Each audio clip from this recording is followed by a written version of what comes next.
So welcome everyone. It's so nice to virtually see so many of you. And thanks for spending your April Friday here. I wanted to especially thank Don and Maria and the whole board for inviting me to come and talk to you all today. And we're today's going to be an interesting one because we're doing this online. And I hope that we're going to use the chat and everyone will kind of get what they need. But we're going to kind of build in some flexibility here. So if anyone needs to get up at any point, make that extra cup of coffee, don't hesitate to do that. I'll have the PowerPoint. I'm going to share my contact information.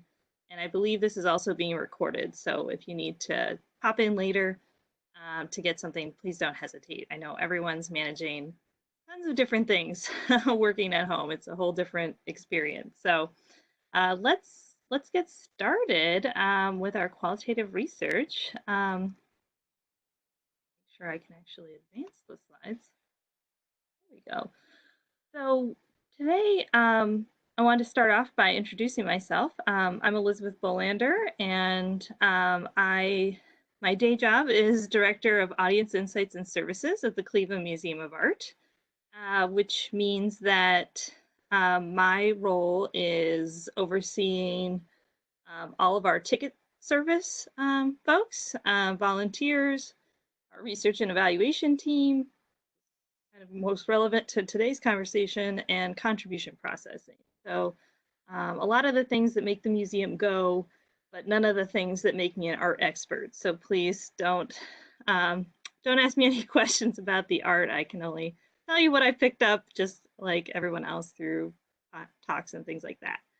I'm also president of the Visitor Studies Association, which is a 400-member international association that's focused on people who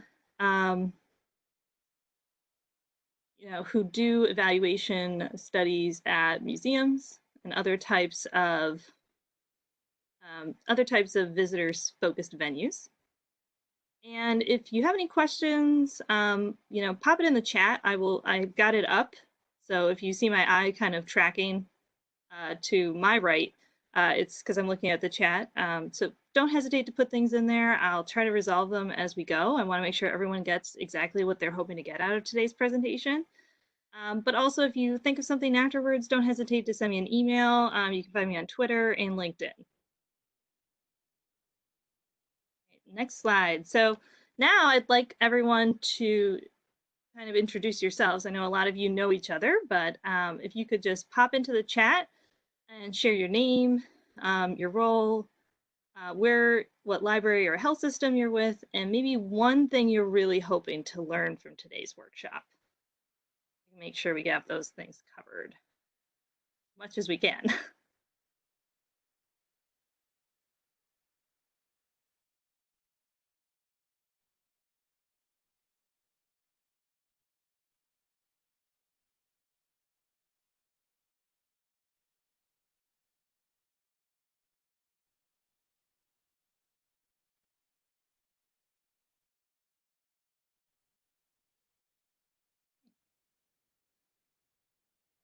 Cincinnati.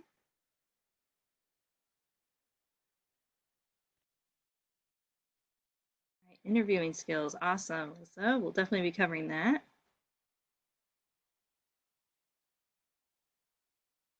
Any questions? Future library renovation. That sounds like a big project, Liz.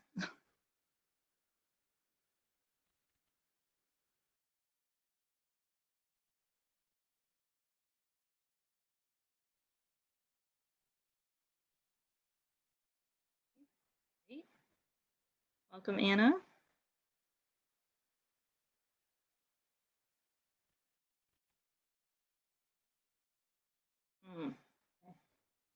Base and services, definitely.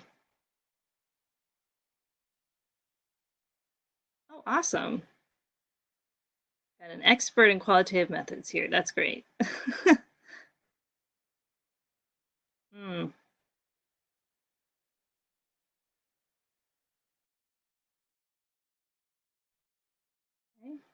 Interviewing.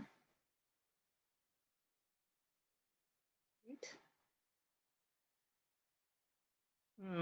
How do we get them to be effective? That's a good one. Coding qualitative data. Yep, we'll talk about that a little bit. Happy to go further in depth too. Not an expert.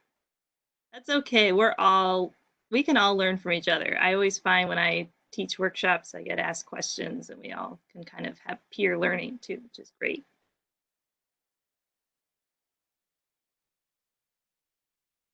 Ooh, good question, Steve. I think we'd have to unmute everyone to do that.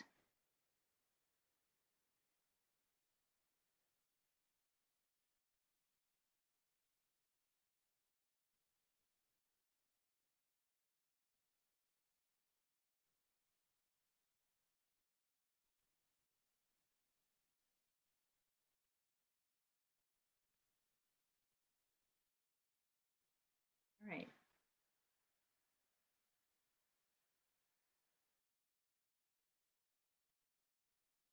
I'm not sure if Alyssa really wants to be unmuting and remuting everyone.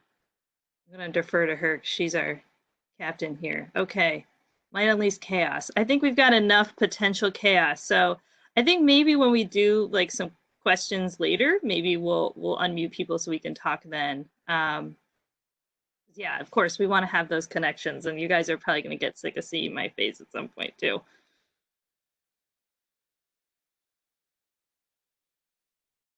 All right. Ooh, moved to a whole new location. Wow. Okay. So we've got kind of a variety of things. I'm optimistic we're going to cover everything that everyone has asked. But again, if at any point we want to dive in a little deeper, kind of share some ideas, definitely going to do that. There's a few times that I've specifically pulled out things that we're going to sort of have specific Q&A periods, but I'm probably going to pause after all of the main sections and open it up for Q&A just because it's less obvious for people to kind of raise their hand or me to see that your faces are a little like, ooh, I have a question. So we're going to try to really open it up for Q&A as we go. All right. So moving on, just to give everyone a little bit of background for the Cleveland Museum of Art slide.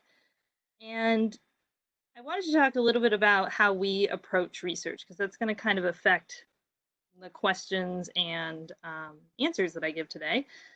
And, you know, one of the things that we do is we have a audience research team where their sole job is to just be a bridge between the staff and our constituents, which we call visitors, to really help us make sure that we completely understand what their needs are, how we can fulfill them, what barriers we might have to getting them what they need, what perceptions they might have.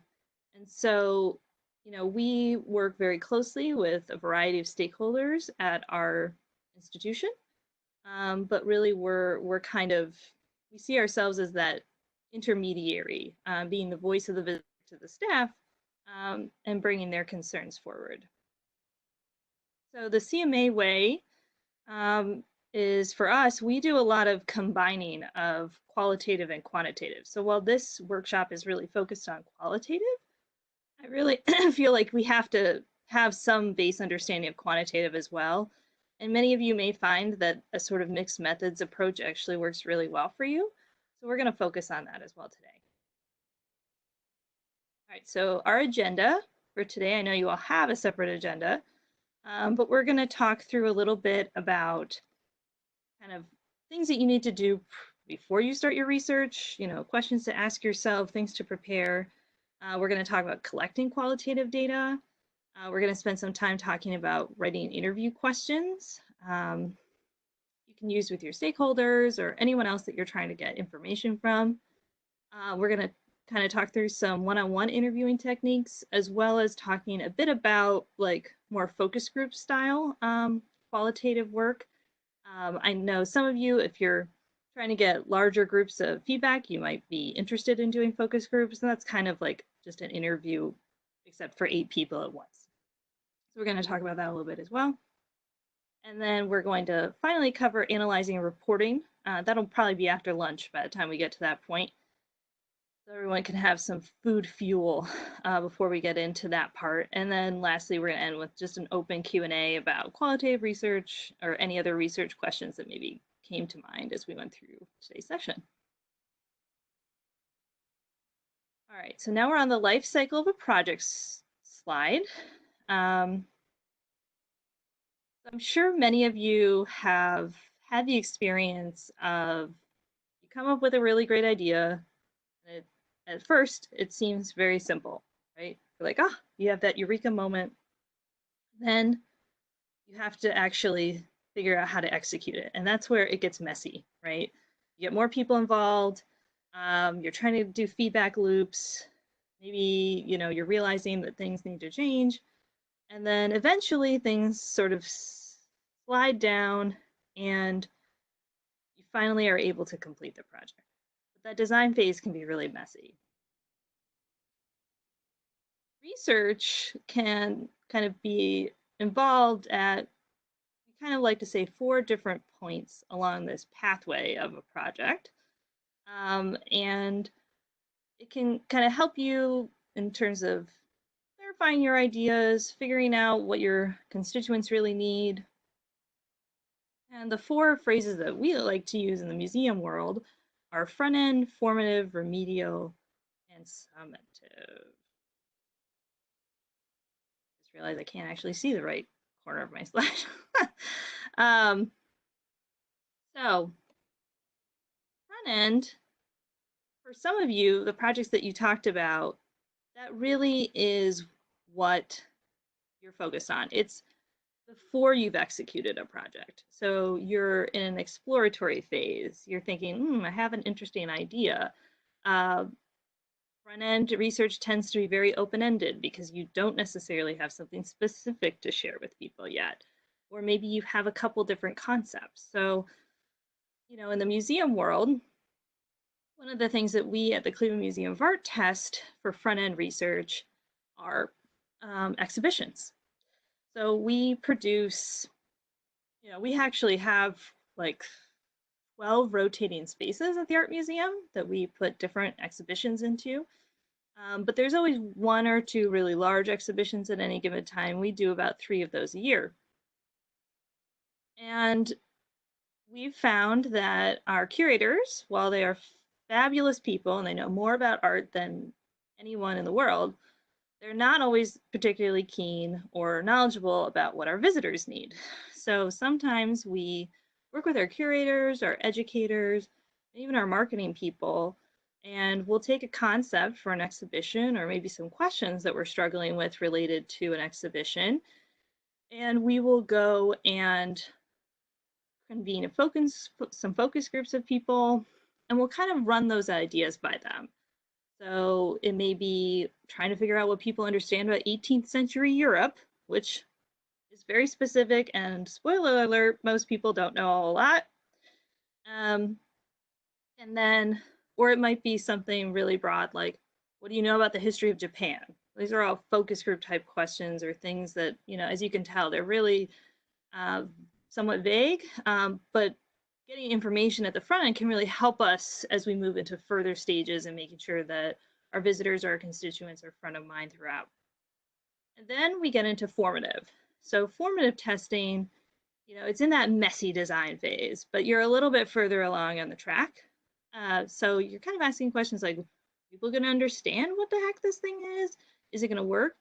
And so prototyping or user experience testing or UX testing, those are kind of things that we consider formative research. So if you have maybe like an early version of a website or an early version of some iPad app that's going to be available for people, testing that with people, that would be a formative research experience. And then we move into remedial, which is kind of like summative light. Your project may actually be done, but it still can be changed. So it's really that refinement phase.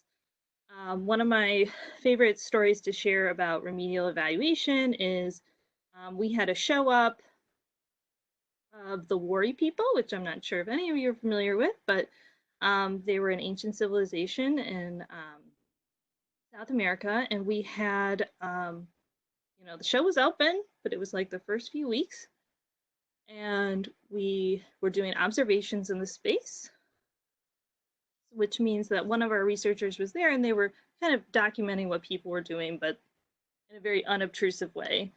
Um, and our research team noticed that people seemed really confused about something that was in one of the labels, and the label, which is that text on the wall, they were saying, they were talking about slips.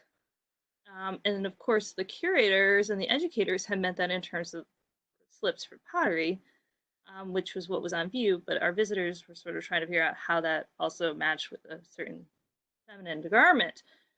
So we actually ended up trying to clarify that in the labels because visitors were very confused as to how spots were being worn. So that's kind of an example of just like something where the research helps you do like a quick tweak and then you can move forward. And then summative is probably the thing that you see the most actually out there. And that's saying, okay, something happened. Was it effective? Right? How did we do? And this might be, a whole variety of really any type of methodology can fall into summative because you're really trying to understand whether your goals are being achieved. All right. Okay. So now we're going to go back to the chat. So I know Don in his preliminary email had suggested to everyone to think about a topic that you have an interest in researching. So maybe this is a problem that you're grappling with right now. And we're going to kind of workshop that as we go throughout today's session. So I'm going to ask if everyone could pop into the chat and maybe share in brief what's a project that you're working on or you foresee yourself working on, where maybe you're going to want to get some feedback from your constituents.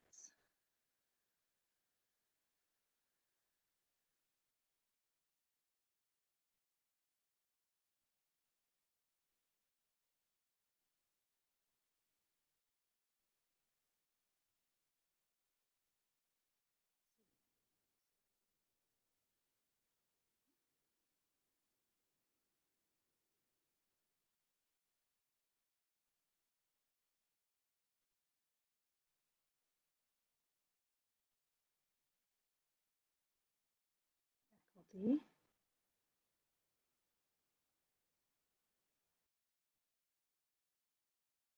Hmm.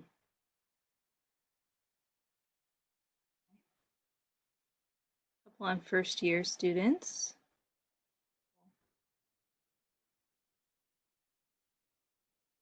Okay.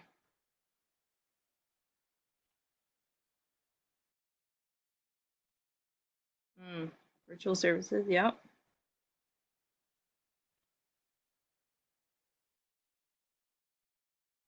Mm. Okay.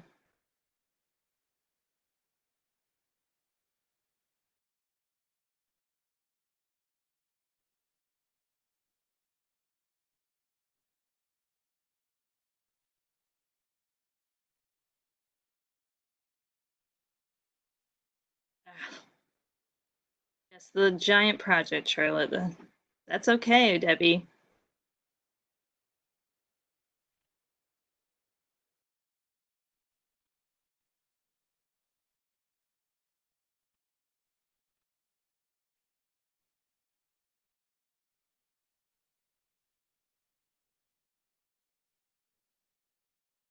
Mm.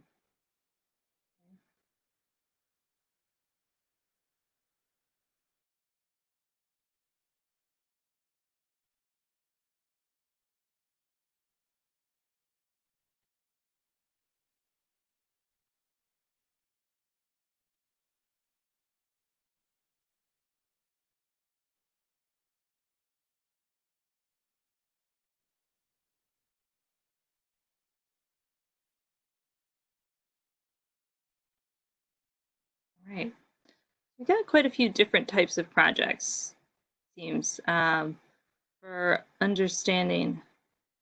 Yeah, that's a big topic, Debbie, definitely.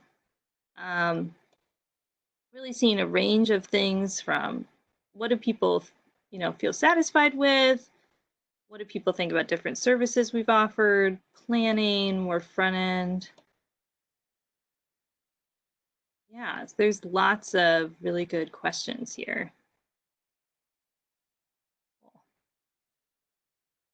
Yeah, so these are all things that it seems like getting some feedback would be really helpful for everyone. So um, that's all good. We're going to kind of, like I said, we're going to workshop through some of this stuff. And if I can, I'll also be happy to answer specific questions as we go, as time allows. Um, so regardless of what methodology you're going to use, one of the things that we tend to kind of use as a guiding principle is going through these 5 steps.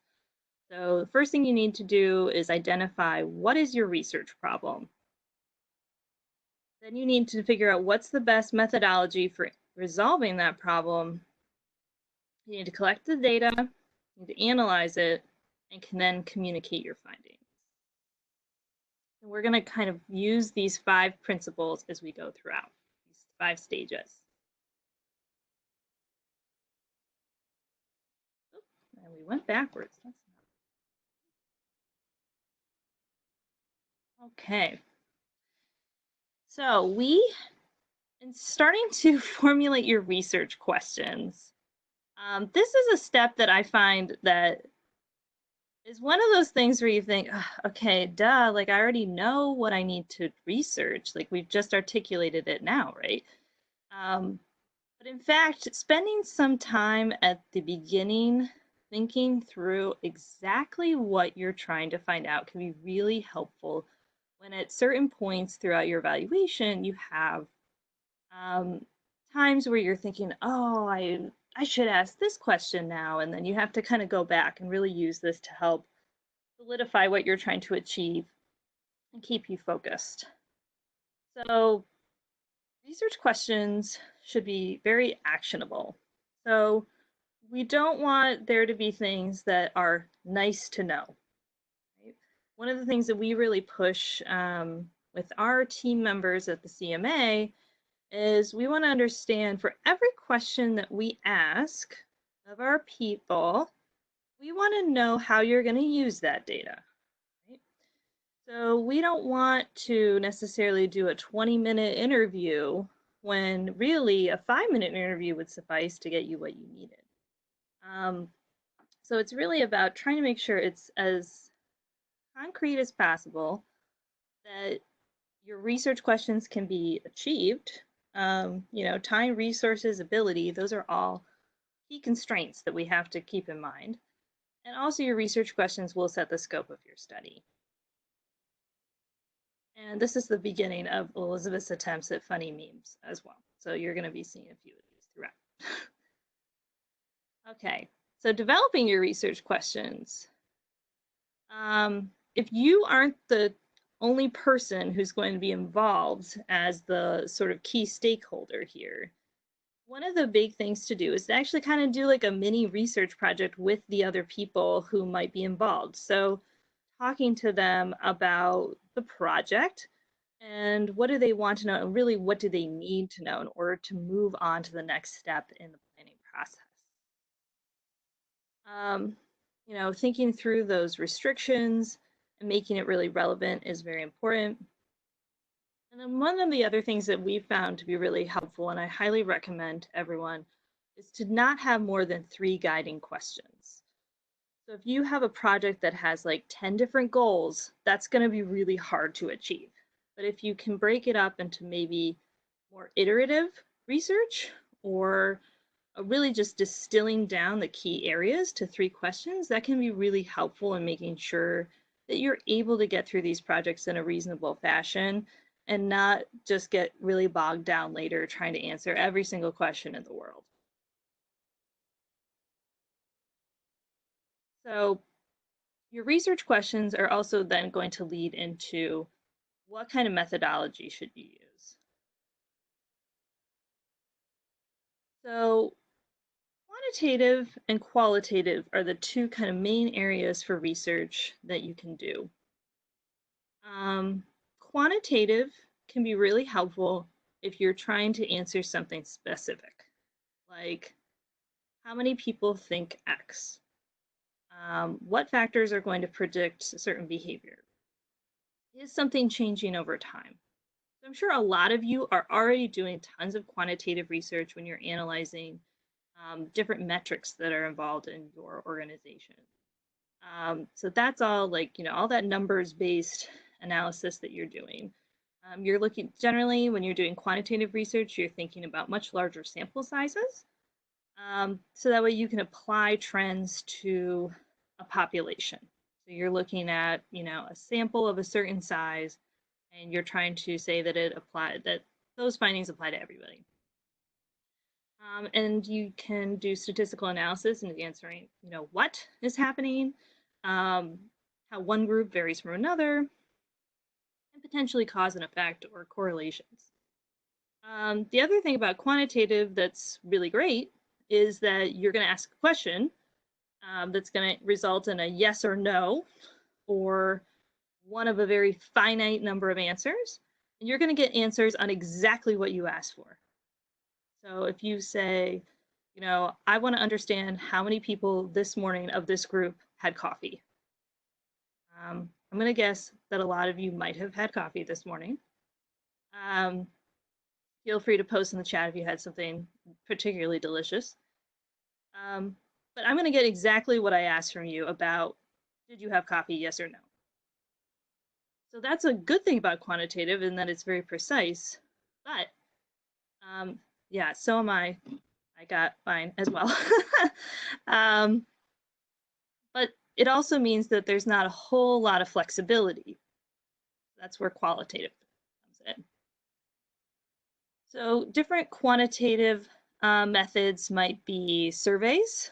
For us, we tend to do surveys either when people are coming into our site, when they're leaving, after they've left, while they're here. We survey everywhere. It might be something like timing and tracking or observations or mapping somebody's pathways through a space. It might be online metrics tracking. It could also be, benchmarking and modeling and all those types of things.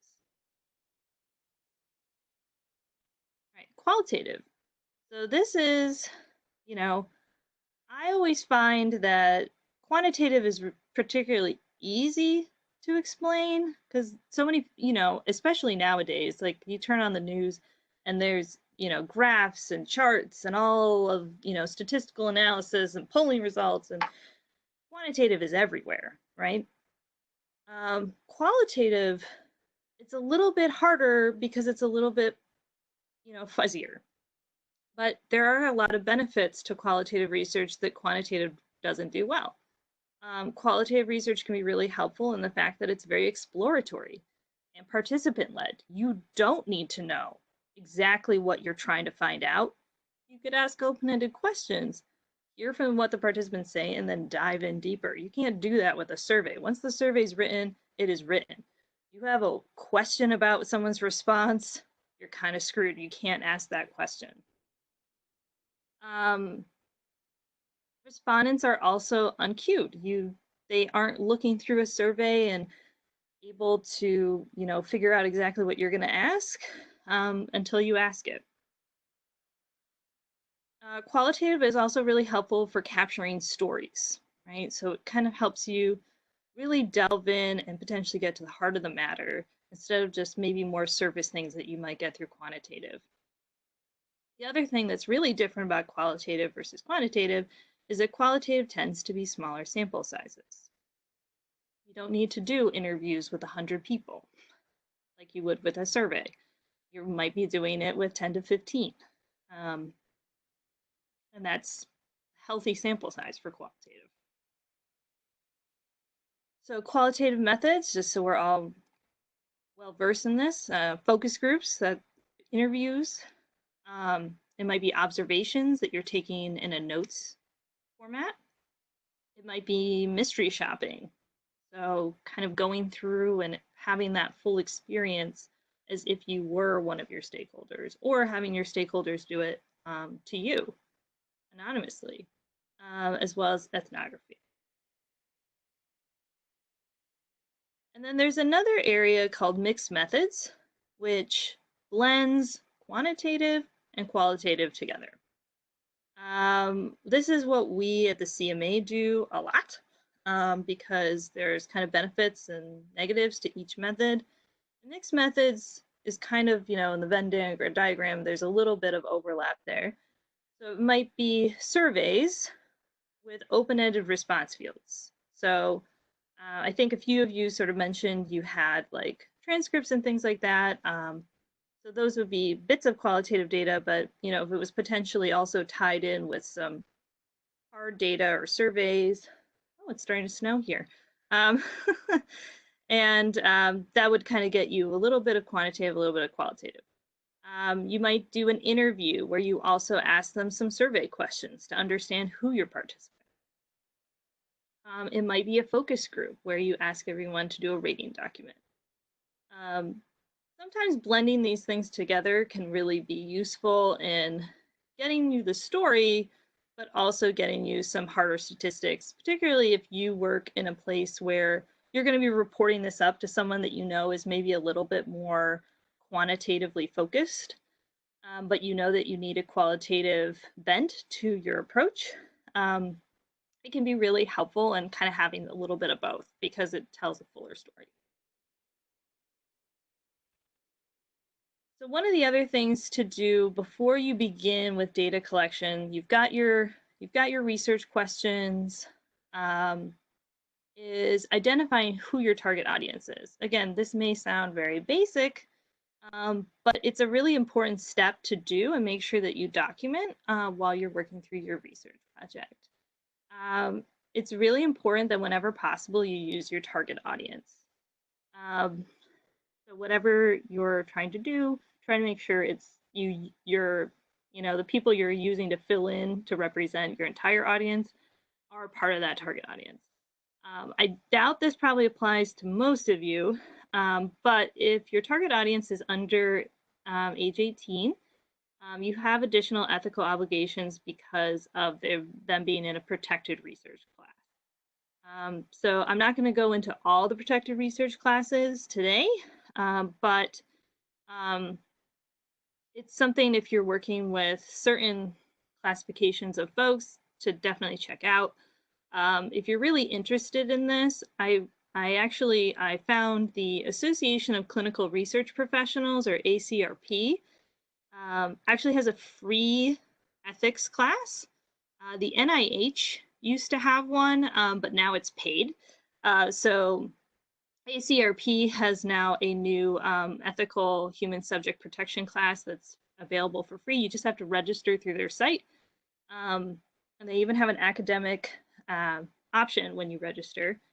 So I highly recommend checking that out. It's not very long, but it'll really give you a lot of good background information, particularly if you work at an organization that has an institutional review board, or IRB, where you may need to work through. Getting this kind of background in your back pocket can be really helpful. All right, so before we move on to data collection, I just wanted to open it up and see if anyone has any questions about preparing your research questions, or any kind of other questions about quantitative or qualitative data that I can answer at this point.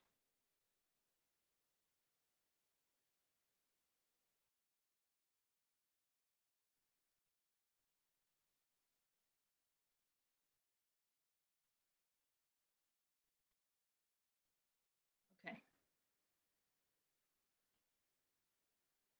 Don, it's a good question. I mean, these are not going to be questions you ask to any participants. They're kind of, another way to think of them is calling them goals. They're just going to be in the format of a question. So it might be for the question about the project, I think someone had about understanding the satisfaction of their stakeholders with a certain product. That could be a question like, how satisfied are my users with online resources? That might be a question for your study. So it's a big question, not a question you would necessarily ask them directly. That helps.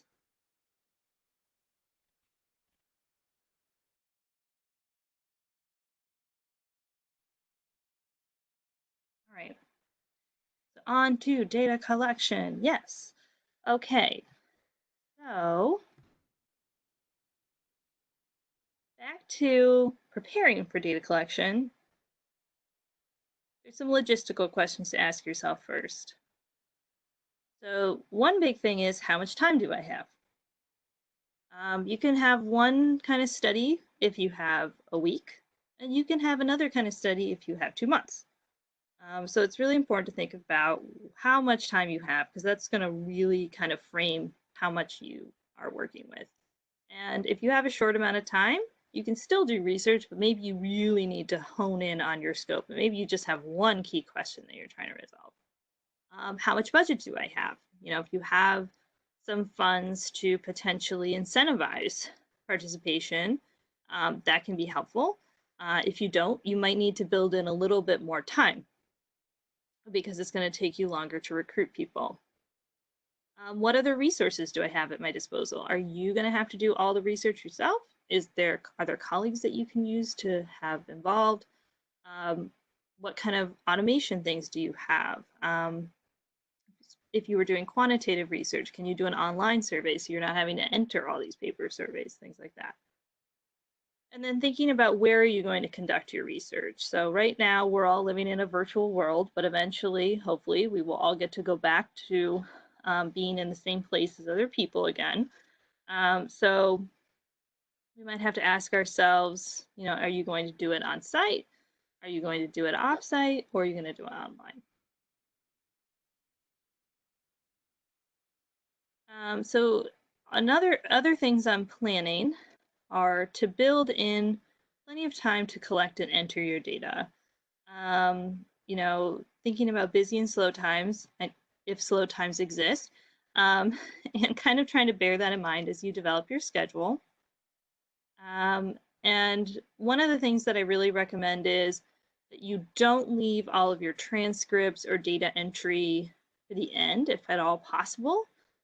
And the reason for that is, particularly if you're not the only one doing it, it's much easier to kind of catch if something might be going wrong if you're actually kind of doing that data entry process as you go. Like, ooh, actually, that question really doesn't seem to be getting us what we hoped for. Let's maybe tweak it, because, the nice thing about qualitative research is that you can build on those tweak moments. Drafting your qualitative instrument is another next thing to do. We're going to go into how to kind of prepare those questions going forward. But especially if what a 1-week project looks like. Yes, Charlotte, I will do that in a moment. When you're drafting your qualitative instrument, particularly if you're not super comfortable testing it with people that are other staff members, family or friends, or patrons, just to kind of get that out. One of the things with qualitative data, we always kind of joke and on our team is that it's just like making pancakes. Like the first one never, unless you all are like pancake masters, at least for me, first one always there's like something funky about it. It's like a little too crisp, it's pretty messy, something like that. Same thing happens with interviews. The first time you're going through, you're going to be bumbling over your instrument. You're going to think, oh my gosh, I can't do this. It's that first one is always rough. I like it. First pancake comes out a lump. Yes. Same for a rule applies for qualitative research. So pre-testing it can kind of help you get over some of that, so you're a little bit more ready when you actually are interacting with your stakeholders. Incentivizing can be really helpful if you have the ability to do a modest incentive. But maybe there's something, we all have those closets, right, that are filled with interesting things from years gone by. But there may be things in there that your stakeholders, your patrons might find interesting. We, for our surveys at the CMA, we let people pick out postcards, which for us is, we've got tons of postcards in our closet, but people love getting these old postcards. Exactly. It could just be like giving someone a $5 cup of coffee gift card or something like that. Depends on the scale of what you're asking them to do. Your incentives should go up the more you are asking of them. So that's just something to think about. And then if it's not just going to be you doing it, make sure that all of the data collectors are really in sync with what you're trying to achieve and what are going to be the rules around your data collection. So a 1 week project, Charlotte, I wouldn't recommend it, but something that we've had to do in probably a week to 2 weeks in the past is we've done title testing. So if a exhibition, suddenly the curators decided that, and marketing decided, hey, we actually don't have a very good title here, we need to test one, we've had to turn those around really fast. So it's sort of like you get the request on Monday and quickly create a survey, you throw it out as fast as you can, and then did sort of rapid analysis. Again, don't recommend it, but it is possible. For a qualitative example, we've had to do very intense iterative testing on technology sometimes. So what'll happen is, thankfully, we kind of know those are coming usually, so we can clear our calendars. But if we have a technology that's in alpha phase, and because of the development schedule, we might only have 3 to 5 days to get user testing. So we would get this early version of a potential interactive that would be in a visitor would use. Our team would get trained on it in terms of executing it. We would throw it out on the floor. Usually for those types of user testing, we might only test it with 10 groups, 8 to 10 groups. One of the I'll probably talk on this later, so I'm kind of giving myself a little bit of a spoiler here, but one of the things of knowing that you're done with qualitative research is when you start not learning anything new. That's one of the kind of key tests that we use. So if you're, testing interactive and everybody's still giving you the same feedback, that's probably a sign that you can stop. You've probably gotten most of what you're going to learn at that point, or you've just got something that's such a barrier that you can't get past it to get any deeper. So we've then done that and then done like rapid fire analysis and reporting out. So definitely don't recommend the 1 week projects, but it can be done, especially if you clear your calendar.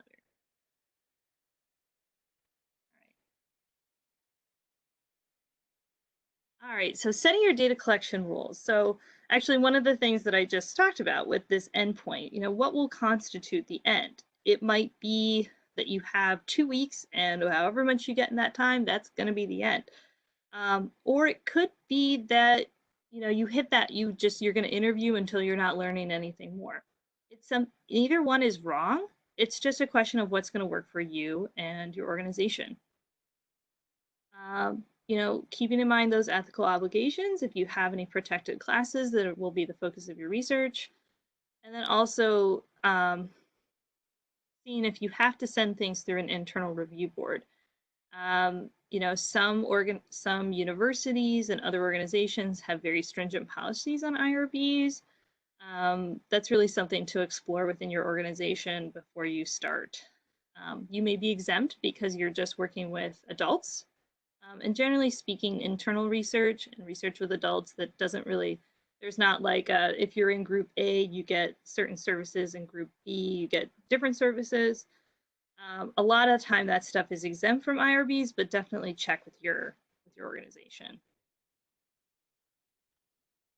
All right, sample sizes. So a little bit of a note here. It's important to kind of think about what do you need to know and when is enough. So how important is it to generalize beyond, your group. And this is where that quantitative and qualitative comes through.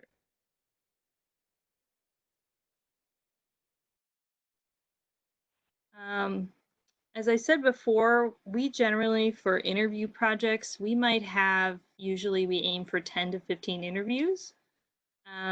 It'll depend a little bit on how different your stakeholders are. If you have like a lot of different types of stakeholders, you might need to do slightly more interviews just so you can capture enough people that you're kind of moderating out any weird like peaks and valleys in your data. So, for us, interviews, we generally, our visitors, we can do 10 to 15 of those.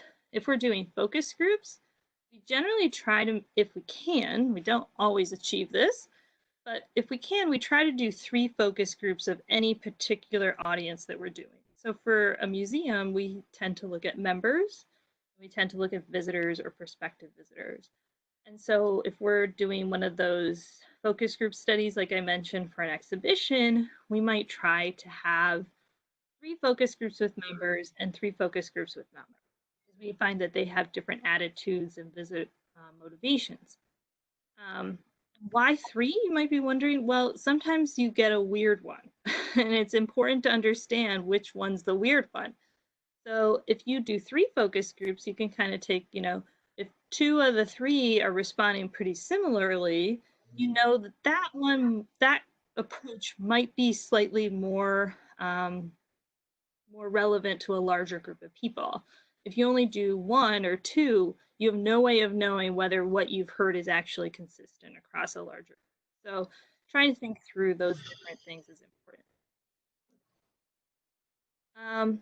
When it comes to sort of sampling your patrons or your stakeholders, if it's not something where you know exactly, it's like your faculty. A few of you mentioned you were interested in talking to them. You have a very finite population there. You can invite all of them or a certain percentage of them.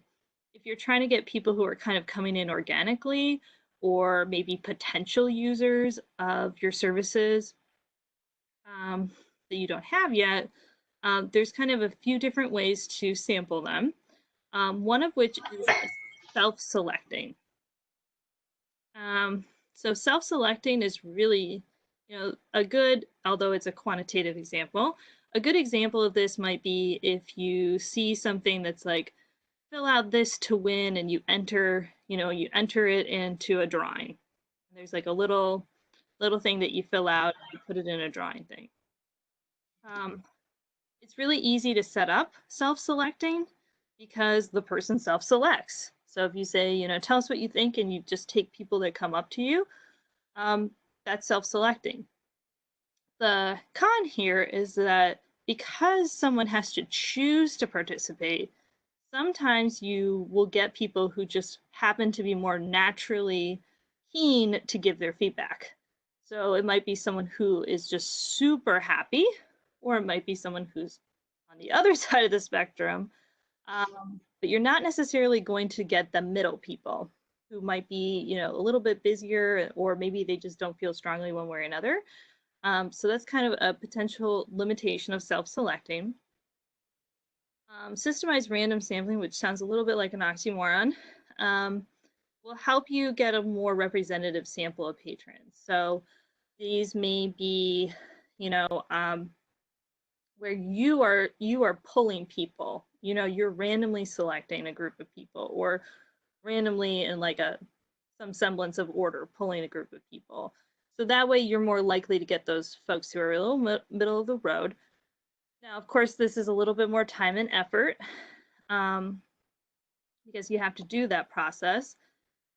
And one other thing that's really important is that anytime we insert ourselves into the process, we have to be really mindful of our own biases and make sure that we don't bring those in. So when we train volunteers as well as staff to help us with data collection at the museum, we tend to kind of instruct people in this sort of golden rule of 3, where, and this is on site, obviously, where they're sort of stationed towards our exit, and we ask them to count 1, 2, 3. and the third visitor group is who they approach.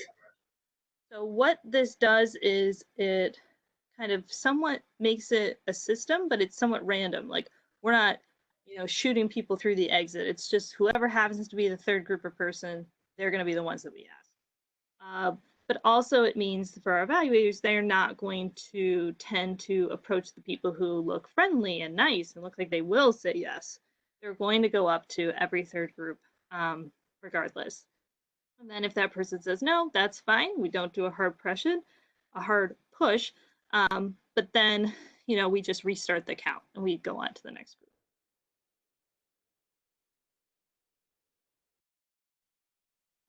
So when it comes to intercepting people, I tend to feel my personal philosophy is that there's no way to do it except to do it in a way that's very authentic and personalized to you.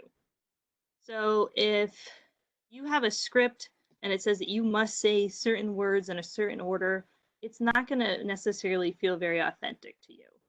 So when you approach people to ask them to complete a study or to participate in your study or fill out a survey or whatever it is, try to find a way that really works for you. For me, I find that I always say, would you have a moment to share with us some feedback about your visit today? Or do you have a moment to share with us some feedback? The one thing I can say is generally if you don't use the word survey, that can be really helpful because there's something about that that just conjures up that like mall survey like moment that used to happen, maybe still happens. And that word survey can put people off. But saying something like, "Do you have a second to share your feedback?" or "Can you help us improve our services?" or some phrases like that that make people feel like, "Oh, I'm actually going to be helping with a project." That can be really useful tip. Be positive yet neutral. We don't want to force anyone to feel like they have to stop. That can be a little challenging sometimes when you're like, especially if you're doing a short survey, you're like, I need you to really respond to this, please. But, just try to moderate yourself a little bit, keep it low pressure, and then if they don't want to participate, just thank them, wish them a good day, and move on.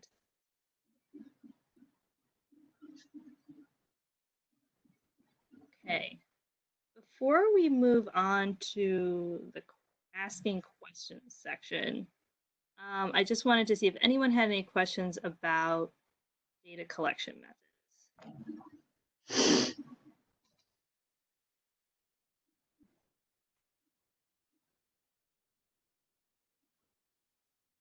Or any comments, that's fine too.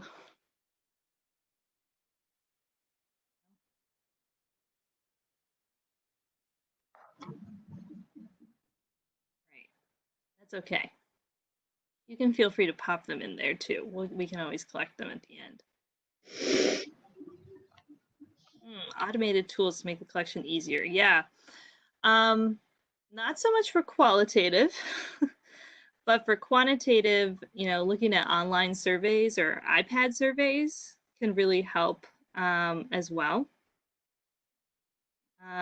The other thing is you can take, if you have like a database of people that you're going to email a survey out to, you can use Excel to kind of get a random group of patrons, a random sample to email that survey to.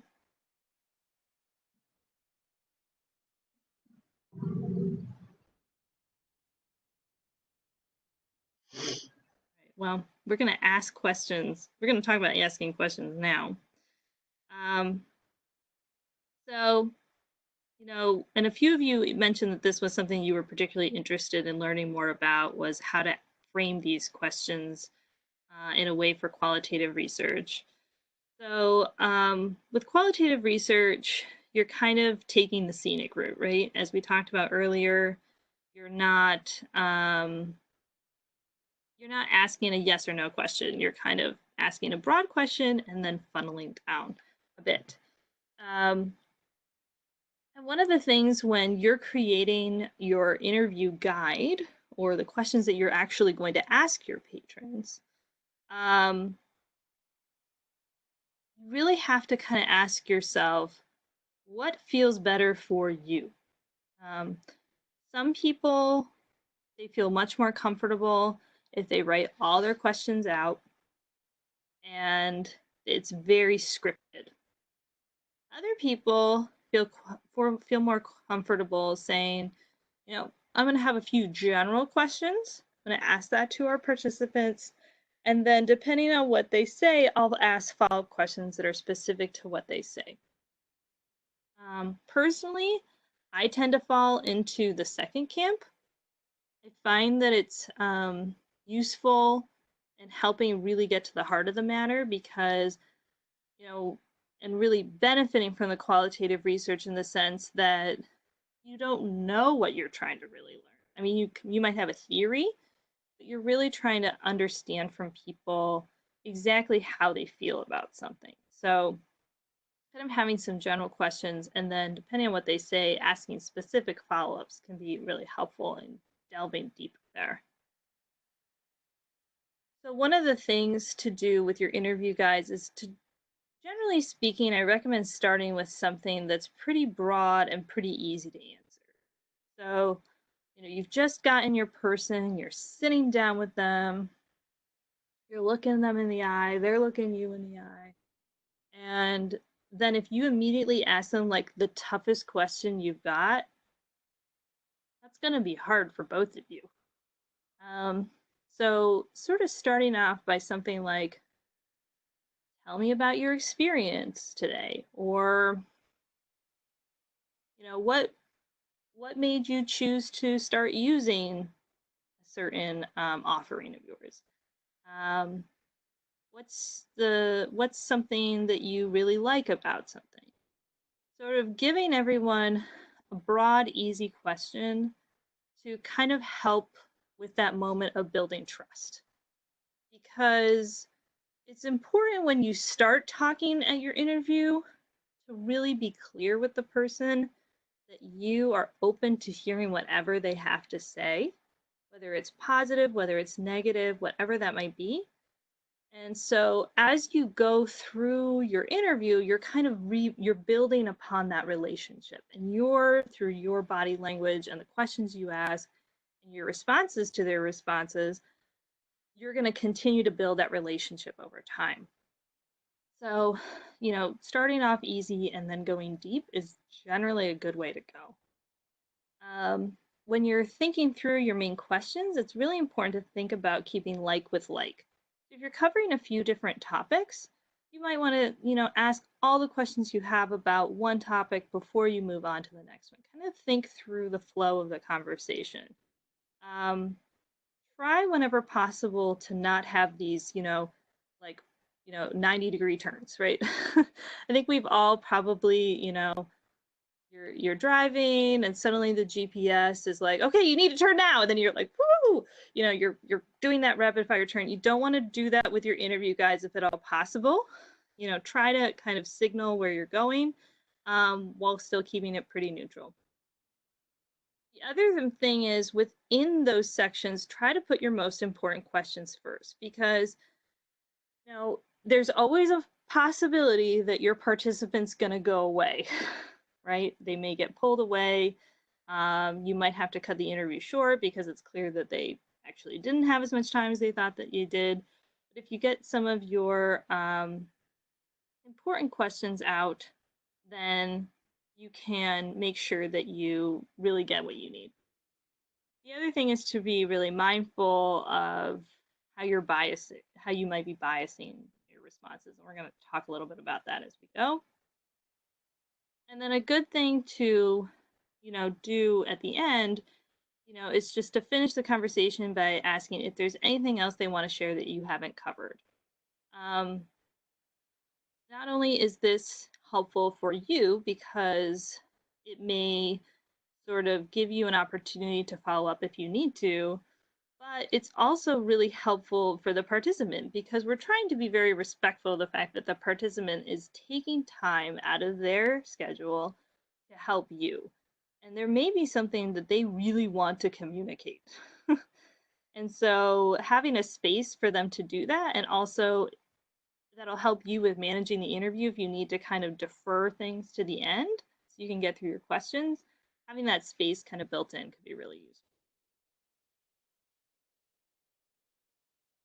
So when you're asking qualitative data questions, it's important to think about the hows, the whys, the what's, um, you know, how do you feel about this? What is going on here? Um, you don't want to ask necessarily questions that are very close-ended. Um, so you want to try to stay away from things that are going to end in a yes or a no. That's really better attuned for a survey. Also want to make sure that your questions can be answered either way. So if you say something like, "Oh, well, you love that program that we did, right?" I mean, who's going to want to say no? Like, you'd have to take a certain personality to look someone in the eye and be like, "Actually, I hated your program." Um, so kind of saying things like, "What did you think about the program?" would maybe be a better way of doing it, where they can say, "Oh, I loved it," or "I had some problems with it." And then when they give you your answers, when they start answering you, one of the biggest things that as an interviewer that you have to quash is any urge that you might be to correct them. So try not to sort of, if someone says something negative, you want to go down that path. Or if they said something positive, either way. You don't want people to feel like they have to answer one way or another. Otherwise, you're going to be biasing them towards one as well. Okay. So by this point, it is 11:05, and I'm guessing people may need a slight stretch break as well as a break from hearing me yammer on. So we're going to have a little moment where we're going to use the worksheet that should be in the Google folder. And now we're going to work on creating our own interview questions. So again, we're thinking about keeping things neutral, asking how and what and why, Alyssa. And in the first part of that worksheet, there's 3 questions. There's a 1, 2, and a 3. And what I'd like you to do is think about that project that you identified at the beginning. And think about at least, 2 to 3 questions that you would actually ask someone to help you get information about that project. So we're going to take probably at least 5 minutes to do this. And so everyone can kind of have a little, so we'll reconvene, let's say at I have 11:07 on my phone here. So maybe just for the purposes of this not being super hard to calculate, let's go with 11:15. We'll reconvene. And so take a few moments, think about those interview questions, and put them in your worksheet, and then we'll have a little bit of a share in the chat. So we'll reconvene at 11:15.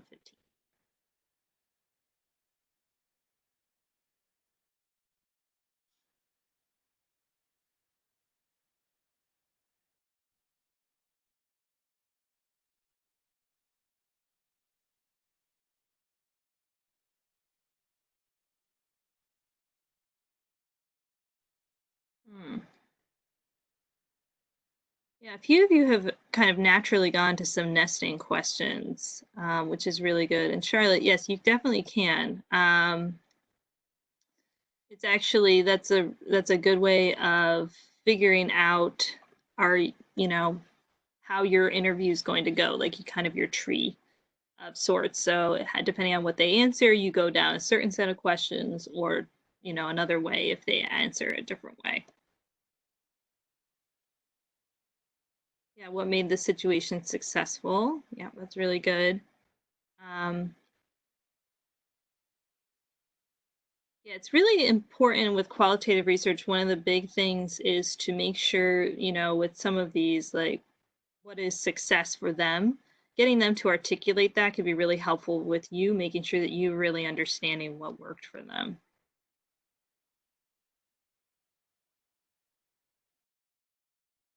Right. Okay, Maria had a question. I haven't pinned down the research question. I'm all over. That's fine.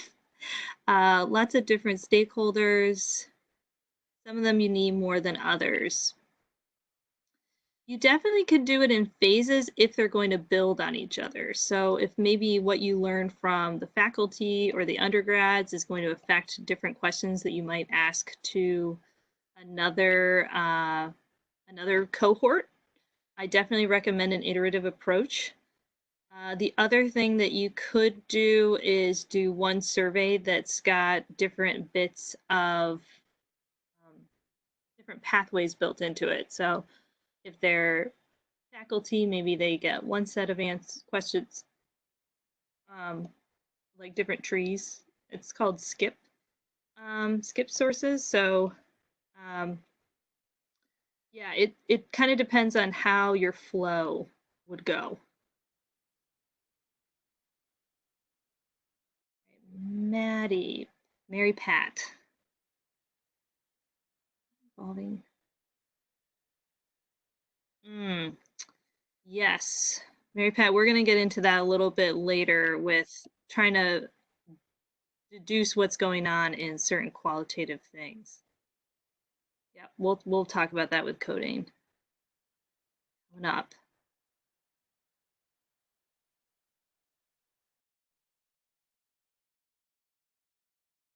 All right, lots of good questions. I'm not shocked that all of you are really good at creating good questions. I'm sure you have learned from the questions that you get asked yourselves what is helpful. So these are all really great. Thank you for sharing them. And hold on to them because we're going to use them later too. Partners. Okay. All right. So kind of, you've got your questions ready to go. You're ready to talk to people. And now we have to think about how do we actually do that? And this is the thing where um, we have to think about all the things that we are communicating. Um, that's body language, that's what we're saying, the tone. One of the things with interviews is that it's really important to try and be as neutral as possible. Um, I can't tell you how many times I have been in a focus group or in an interview with a visitor and they start going down a path that I know is just wrong. It's based on something that they've misunderstood or they've got a misperception about, but I can't correct them, right? Because it's important for us to figure out what happened to send them down that path. So um, while I'm collecting the data, I really have to kind of live their truth. I have to go where they're going to take me. Um, with the exception of trying to get them back on track. So we don't want things to go totally off the rails. We don't want to necessarily go down rabbit holes that are not going to be super helpful. So sometimes kind of bringing the conversation back to the topic is really an important thing to do. But, if they say something that, can be a little challenging to hear, it's try to resist that urge to correct, kind of instead ask them something like, well, what would you like to see? Like clearly this, isn't something that you're finding valuable. What would you like to see? Or how would you expect that to happen? And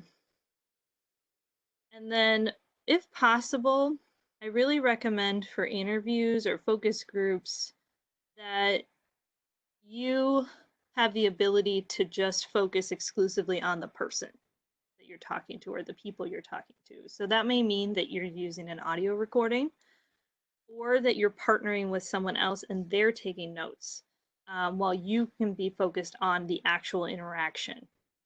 Because again, it's about building that relationship, that temporary relationship with the people.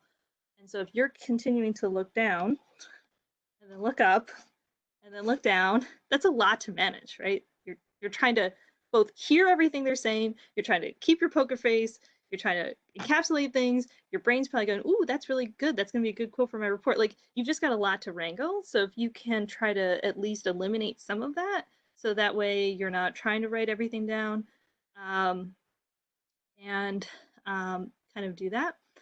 The other thing is to try and, if possible, kind of give off a more relaxed approach.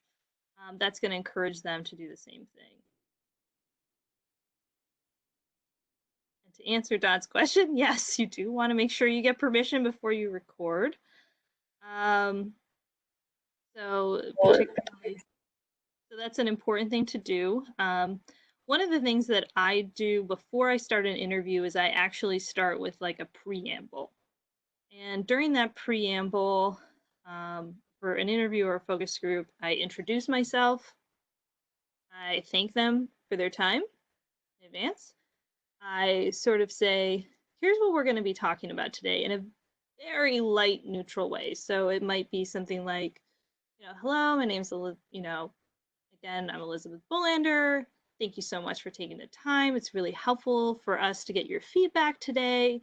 We're just going to be talking a little bit about your experience at the museum. And this should only take about 10 minutes, whatever time it's going to take. And, when possible, I also add the caveat of how do you, I might say something like, I haven't been involved in any of the topics we're going to be talking about today. So please feel free to give me, as much as you like something or you don't like something, that's both really valuable for us to hear. If that's not something that you can say, if it is actually a project you've worked on, don't lie to people. But you could just say, it's really important for us to understand what you think are the positives and negatives of what we're doing so we can improve. That might be another way of covering it. And then usually I go into then saying, just so we can make sure that we're capturing your feedback as accurately as possible, would you be okay if I recorded this interview? And 9 times out of 10, if not 9.5 times out of 10, they say yes.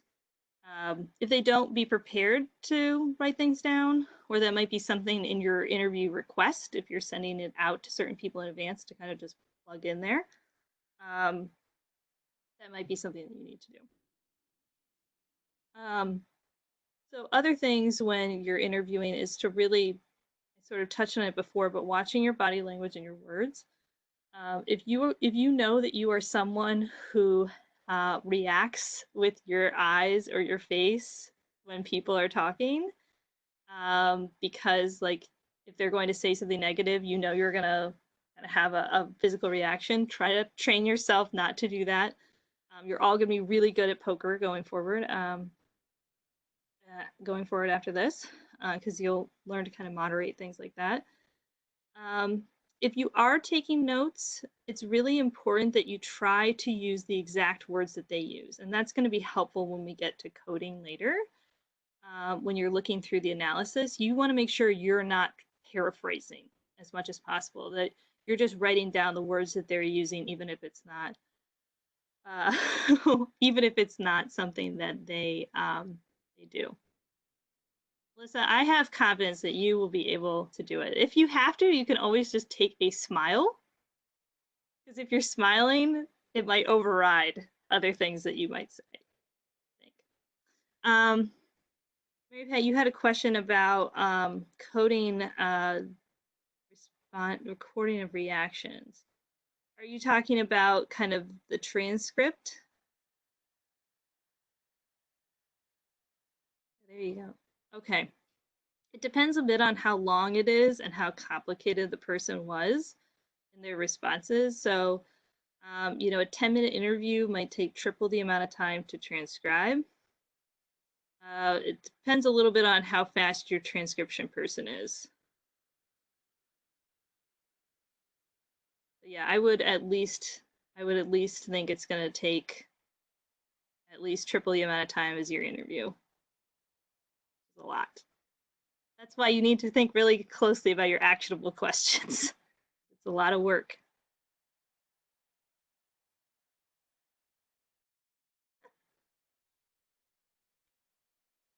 All right. So if you are doing a focus group, you might be thinking, okay, well, how do I apply what we've just been talking about with larger groups? It's the same general approach, only now you're trying to do it with multiple people at once. So focus groups, you are the party host, you're the boss, you're a confidant, you're a diplomat, you're also authoritarian ruler, and you're doing all those things at the same time. Moderating a focus group can be challenging, depending on what is happening with your group. But one of the biggest things you need to be able to do is kind of, play party host is one way I like to think about it. You want to make sure that everyone is talking, that you're hearing from everybody, that they don't go way off on tangents, that you bring them back to the topic. Um, Another thing to be cool about is thinking about sort of your group dynamics or your group think. This is particularly relevant if you're interviewing a bunch of people who know each other. Um, and if that's the case, I would really recommend either trying to split them up, so don't do a focus group, do interviews instead, or build in activities into your focus groups where people will have to respond independently. So what I mean by that are now is where we tend to use more mixed methods approaches. So if perhaps maybe we're asking someone, we want to understand perhaps what people associate with a certain topic. So we might say something like, um, we recently did some focus groups in February about a show that now has been pushed back due to the pandemic, but is focused on ancient to modern Chinese art.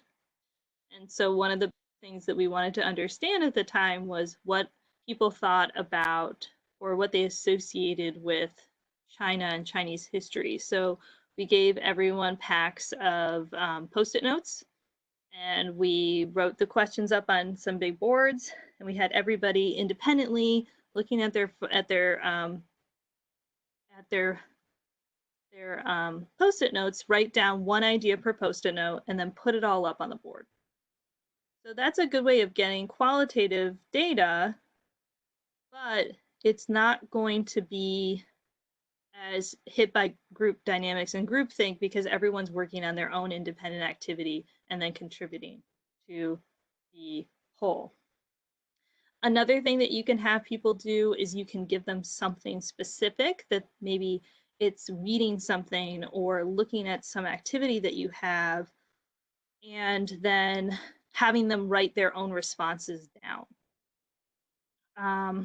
That can be really helpful. And then you give everybody a moment, maybe 5 minutes during your focus groups.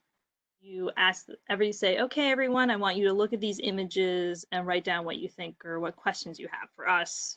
Images, art, that works really well. And then after everyone's had this independent work time, we'll bring the group back together and say, okay, please, everyone, let's go around the room and share our favorite one or one that we had the most questions about, we were confused by. So those are ways of kind of making sure that you don't hit a point where everybody is thinking the same and you're no longer really understanding the variance in perspectives that maybe your group has.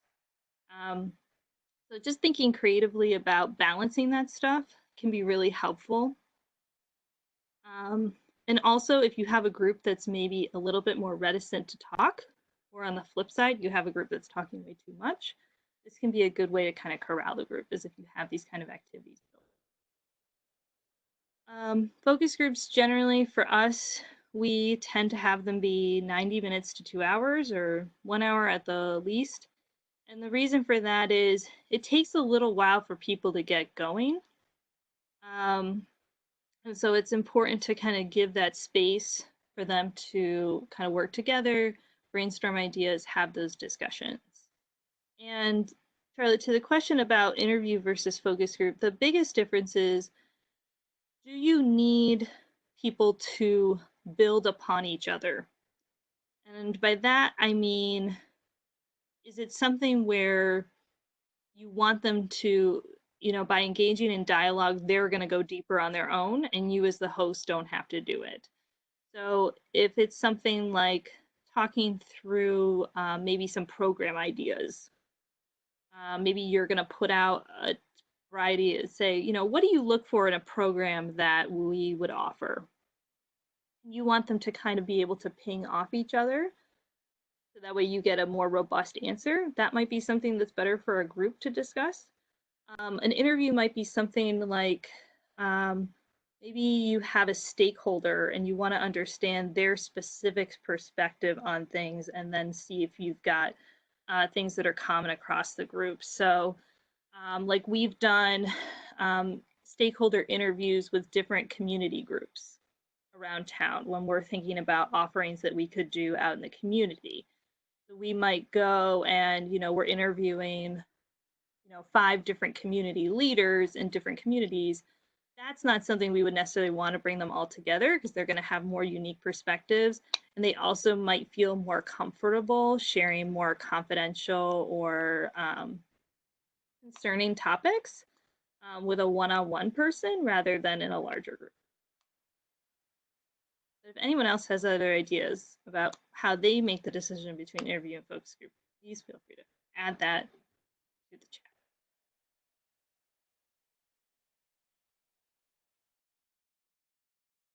Yeah, definitely, Charlotte. I could definitely see a scenario where you do one to inform the other. So, you may do some interviews or focus groups really to test out some ideas like earlier on the process while you're developing something. And then you may actually want to switch to a quantitative model. So maybe, if you're, let's say I know some of you were talking about moving libraries or reopening in spaces. You might want to have some focus groups or sets of interviews, depending on who your constituencies are, where you test out some ideas and kind of say, like, get that real qualitative work. Take that data, maybe use it to create something that's a little bit more pulled together that people could respond to. And then you could send that out in a survey so that way a larger group of people are giving feedback on it. And that way you're kind of getting a sense of whether what you learned in the focus group could really be applied to a larger population.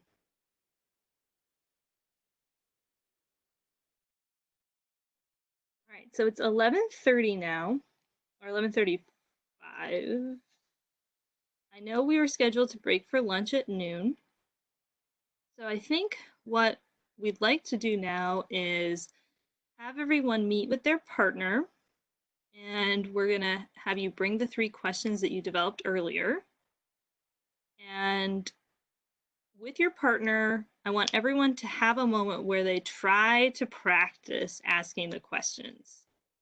So if it's not someone you know particularly well, I would definitely recommend that you start off your conversation by telling them the project that you're doing, just very briefly, what is the project you're doing this research on.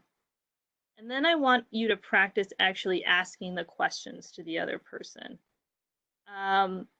And one of the things you're going to need to do is get comfortable just sitting and listening and waiting. Let them finish their thoughts before they respond. If it's not the person who's having the questions asked to them, just do your best. We know that you may not know anything about this project. Just try to think about some of your own stakeholders that might be similar to this and think about how they might respond. Just do your best to kind of act it out. Really about practicing. And then we have another document that's in the folder where you can sort of share some of your thoughts or things that you found interesting about that process and key takeaways that you have. So I think for this, we were thinking everyone would kind of get offline, right, Alyssa and Don? I'm seeing some nods. Okay. So we're going to all scatter to the wind and then come back. I guess try to keep this window open if you can, just so we don't have to go through the process of everyone logging back in. But otherwise, feel free to get off and go talk with your partner.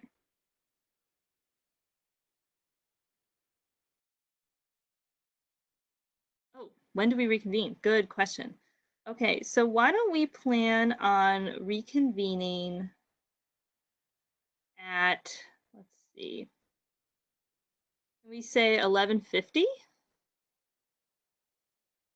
We'll just kind of check in briefly, and then we'll all go have lunch, and then we'll come back and we'll kind of share out a little bit more about how that experience worked before we get into analysis. See everyone a little bit.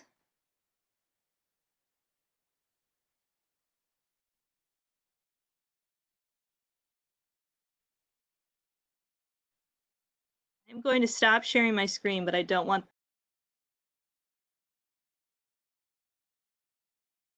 is where the art is. Oh, was I muted? Oh, geez. Okay. Don asked me to share just a little bit about some of the things that the museum is doing. And we are doing a program called Home is Where the Art Is. And you can find it on our website, which is clevelandart.org. I'll put it in the chat. And there's a couple of different things that are part of that. One of which is we're releasing new videos each week that have our curators talking about a special exhibition or a work of art. So those are usually released on Monday or Tuesday if you're not a member. And then our collection is nearly all online. We actually did a huge project a year ago putting the Cleveland Museum of Art's collection, which is one of the top collections in the United States. And we have roughly 60,000 objects in our collection, and we put most of it online, and it's also available through open access. So people can use it for a variety of personal projects and things like that. And so that's all online, which is really cool. And they're adding more and more metadata as we go. So that way it can be utilized in a lot of different research projects. There's also, if any of you have younger kids at home with you, we just launched some new creativity challenges through our social media, as well as, which can really apply whether you have kids or not, as well as some family activities also on that Homes Where the Art Is. Our most famous work of art. Monet's Water Lilies is pretty popular. We have one of three in a triptych. The other two are at the Nelson Atkins, which is in Kansas City. And the other is in St. Louis at the St. Louis Museum of Art. We have our Armor Room, which is probably the most popular local attraction, our Armor Court. And we've actually, an interesting fact about that is that that Armor Court has been there since the museum opened in 1916. It's always been in the same room. We've always had a armor collection, which is pretty fun. It's actually still set up pretty much the same way that you would have seen it in 1916 too, if you visit it today. The other thing that we're somewhat known for is our Thinker statue, which is out on the front of the museum. Some of you may know that our Thinker was damaged due to protests.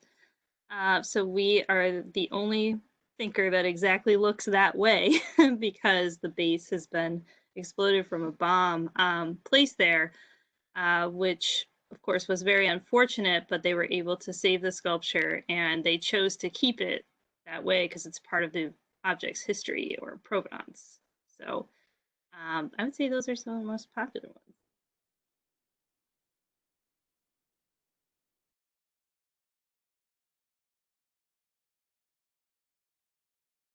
Any other questions about the art museum or anything else?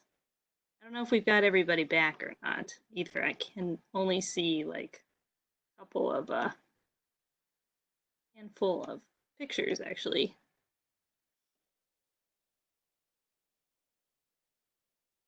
Charlotte, it was a protest against the war, Vietnam War, I believe.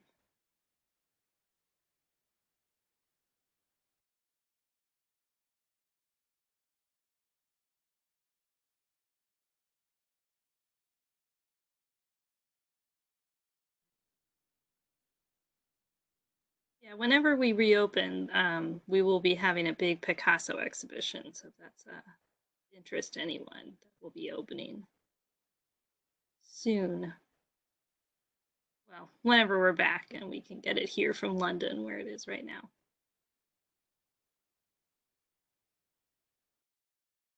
Yeah.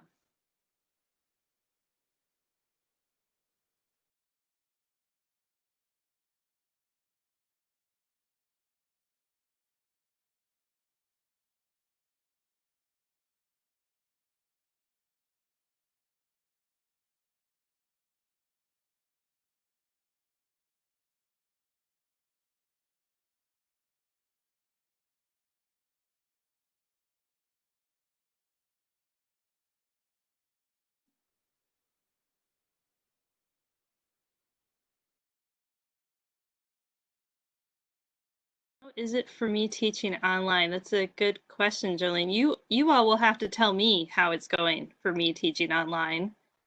Um, I will say one of the things that I'm finding, I've never done this workshop or any workshop online. They've always been in person. It's been a little interesting, sort of talking into nothingness, because I can't really see most of you because the screen is all my PowerPoint. So I'm not getting that feedback loop that normally I get, which as a researcher is a little challenging because as we've all been talking about, it's important to pay attention to your users and feedback. So it's been a little weird, but hopefully it's going okay.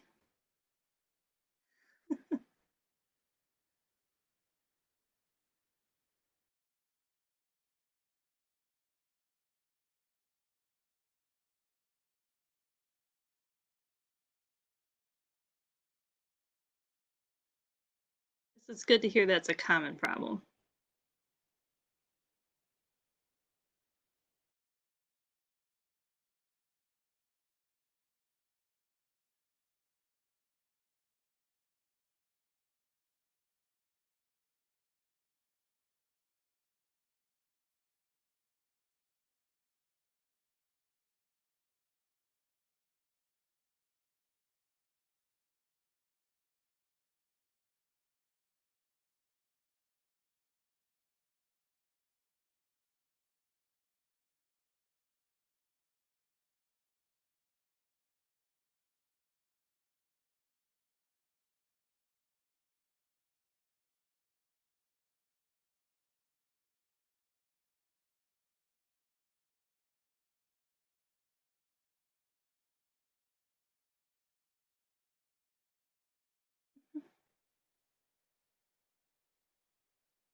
I'm wondering if I, leading as we get closer to 1 o'clock with everybody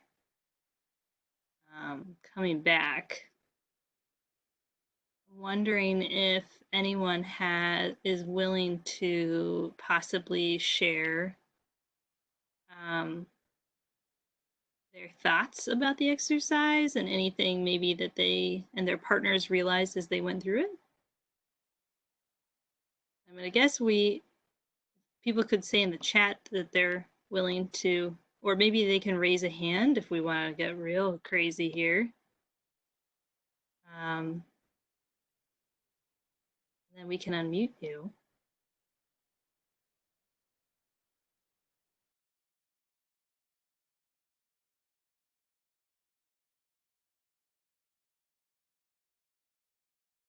I'll go take this off share for a moment so we can see each other.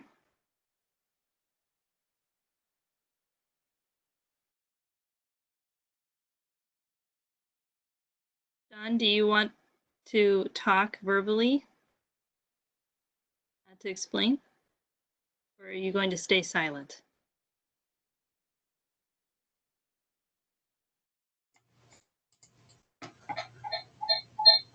Oh, shoot. Okay, can you hear me?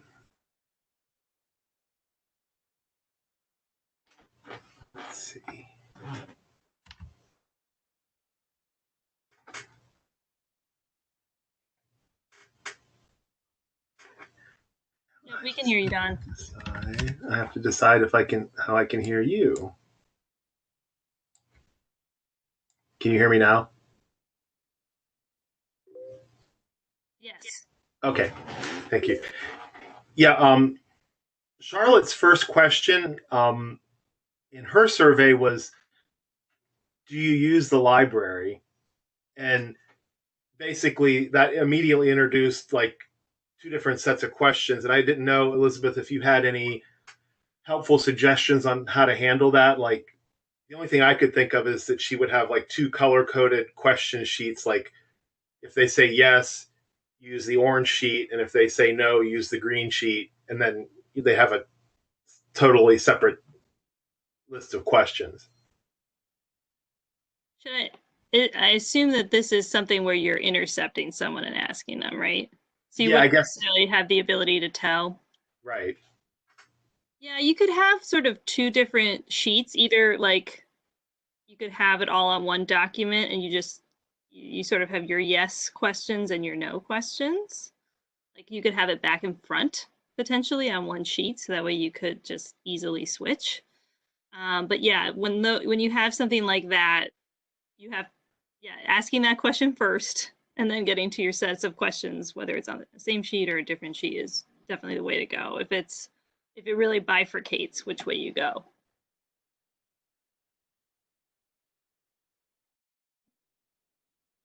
Anyone else have any comments to share?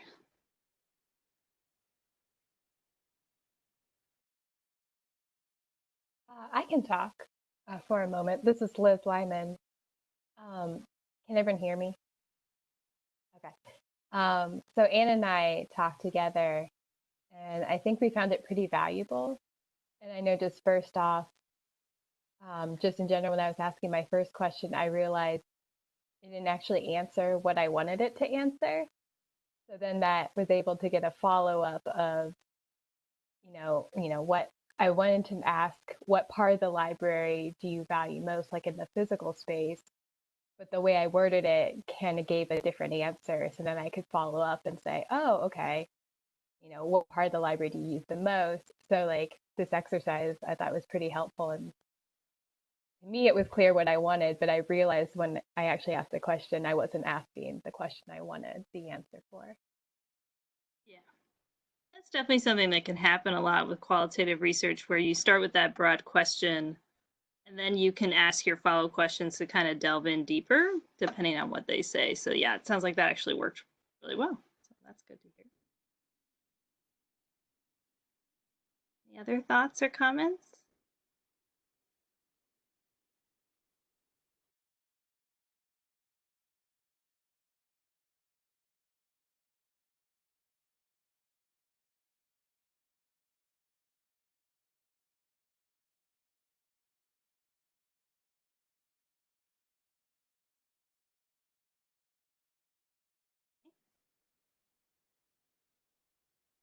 All right. Well, I know everyone can also put them in the sheet, so that's a good idea. I'm going to go back to PowerPoint so we can get into analysis.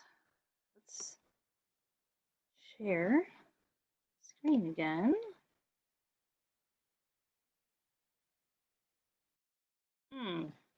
Charlotte, that's a good question.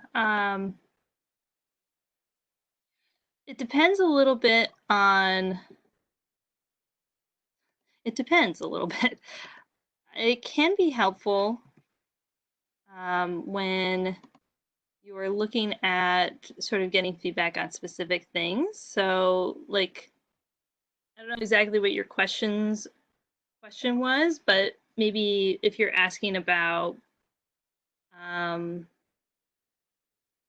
maybe you start off with sort of like, oh, is there anything that you'd like to see us offer that we don't right now?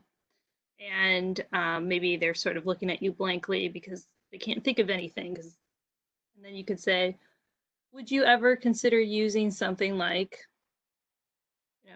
X? That could be another way of sort of doing it.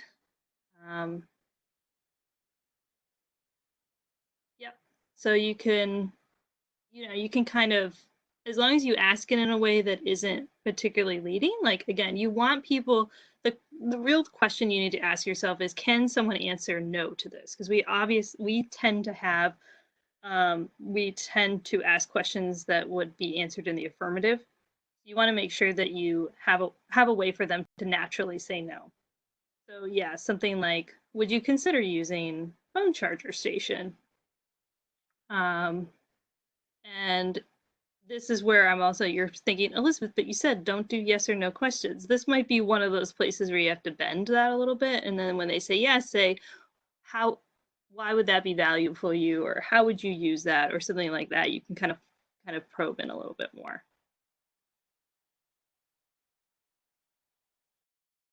I hope that answered your question.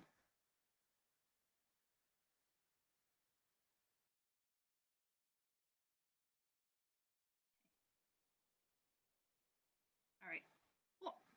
All right, so you've got your data ready to go. And now comes the fun part, or challenging part, depending on which part of this you found to be more fun, of actually starting to analyze everything. So there's kind of a couple of ways that you can analyze qualitative data. And we're going to talk through kind of like 3 different potential ways. One is kind of reducing it down. One is through visualizations, and then sort of starting to draw your conclusions and verify them. So one of the first things that you need to do with qualitative data is start to turn it into something that you can really manage. The challenge, of course, with qualitative data is you have so many words, right?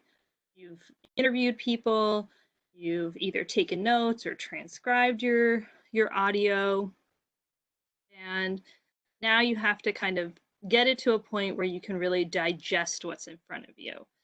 So one of the ways that I tend to approach interview data, and your mileage may vary, you may find an approach that works better for you. I like to really start by grounding myself in what we have. So to that end, I'll take all the interviews that I've read, or all the interviews that have been done, and I will usually just read through them. And I'm not really reading them for analysis at that point. I'm just kind of reading them to get a sense of what's there. And I might highlight certain passages, or I might sort of take some notes off to the side to like follow up on things. One sort of helpful trick that I use is if it's something that makes me have a reaction, either I smile or I kind of frown or it makes me kind of giggle, something that they said, that's usually an indicator to me that there's something interesting there. So that's always kind of a flag of, do you actually have kind of a physical like reaction, gut reaction to the data? So after kind of doing that first pass, is where you need to sort of start trying to tease things out. So this is when you start looking through and saying, looking at all of your answers for a certain question side by side. And you're looking to see, are there any common themes in the answers? And one of the things you're going to hear me sort of talk about is this analysis of qualitative data. It's a little bit more vague. It's not as easy as saying, oh, I'm going to run a frequency analysis, or I'm going to run a chi-square or something like that, like you might do with quantitative data. With qualitative data, it's it's a little bit more wishy-washy, but there's still sort of processes you can follow through it by sort of looking through and looking for common themes, common words, and kind of documenting those patterns. And one thing to really think about is, you may hear common things, but again, going back to those research questions, using those to guide your thinking, what's really important for you to pull out and what story are you hearing? So, you're constantly kind of pruning it down as you do this. So you're taking out that sort of extra language that isn't as relevant. You're cutting it down and saying, okay, here are these themes that I'm pulling out. Here's the common things I'm seeing. Here are the things that aren't in common. And that can be interesting as well, particularly if you have different types of stakeholder groups. if you see that there's some stakeholders are tending to answer it one way and others are answering another way, that can be good to kind of compare and contrast.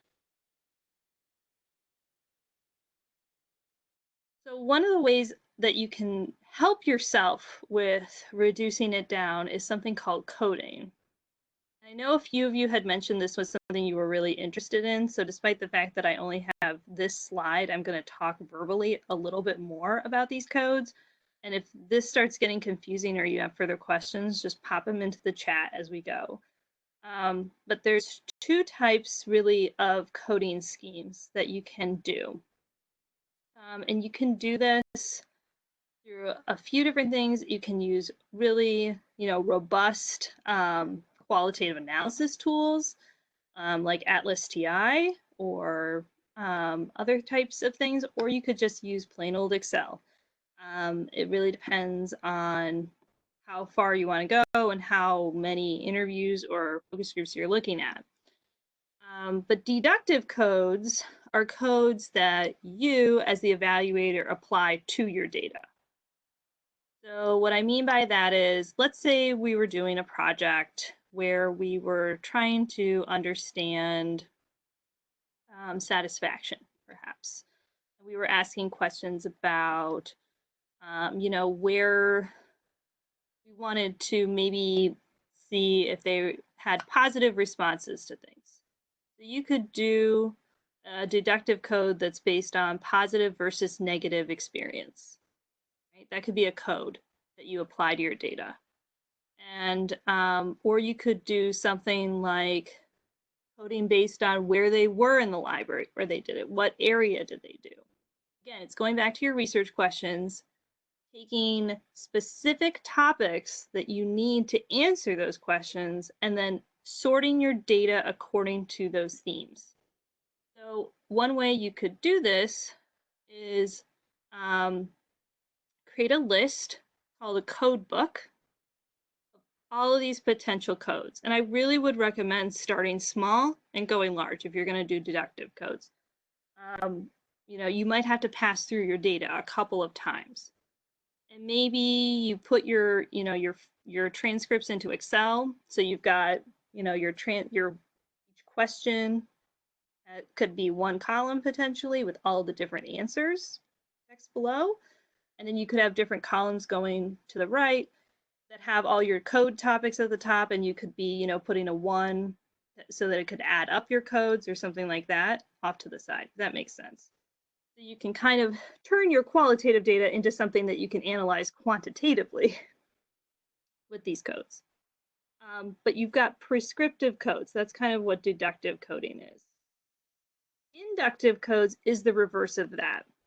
So when you're doing that, you're doing an inductive code, you're taking things that you're seeing in the data and then sorting all your data on those themes.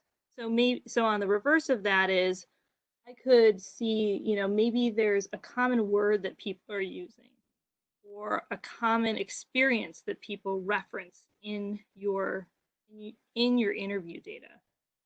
In which case you would do the same thing, but the codes that you use are going to come from the data that you have, not something that you apply to it. I know that's a little complicated and I may not be explaining it very well, but it's really about where the source of the codes are. The process of how you code is pretty much the same though. And again, I'm just using Excel as an example because I know everyone pretty much has access to some kind of format like that. And so that can be just an easy way of doing it. I would suggest, as I said, if you're going to do that kind of column spread, that you use like a number system just so you can tabulate it up and then like get a sense of exactly how many times that code would apply to a comment. And another thing is you may find that certain codes overlap, right? So, I talked about how you could code things as like positive, negative, neutral in terms of their comments. But then there might be, places. So those would code the same language in two different codes. So they're kind of being used a few different ways. Another thing on coding is if you're working with a partner, it's really important to make sure that both of you are very clear about what the code means. So it's important to get on the same page early. And that's why, like these like painting classes that are out there, like everyone's following the same script, but everyone ends up with something slightly different because everyone's kind of interpreting it slightly differently. Same thing can happen with coding. So if you're going to be working with a partner, I highly recommend that you start by each taking the same interview and trying to code it using your whatever codes you've decided on together. Each of you should try to code the same interview like separately, and then bring it back together and compare how you did. Now, there is a specific thing that you can do called intercoder reliability. I'm not going to get too much into that. There's a lot of resources online if you really want to do the scientific intercoder reliability. I will say for us, we mostly find it's enough to just sit down side by side and make sure that we have enough in common. And then any discrepancies we discuss, figure out how we each interpreted the codes differently, and then modify our code book. So taking the time to figure out, make sure you're really on the same page with understanding, and then move forward. You may, if you've got a really big project and you've got a lot of team members working on it and you're kind of all split up for more than just two people, one thing to think about is having each interview coded by two people potentially, so you can really catch things. Or when you compare your codes, if you've got a discrepancy, you could have a third person potentially be like the tiebreaker in terms of thinking. So that's a way to kind of handle larger qualitative data sets. Another way that you can think about qualitative data, some of us I know are really visual learners. And so this is kind of also a way of communicating some of your findings.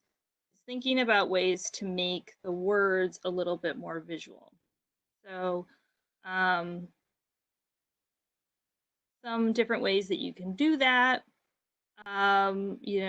We sometimes when we've had focus groups, I sort of mentioned earlier how we've done some trying to understand what our audiences think about certain cultures whose art we may be featuring in an exhibition.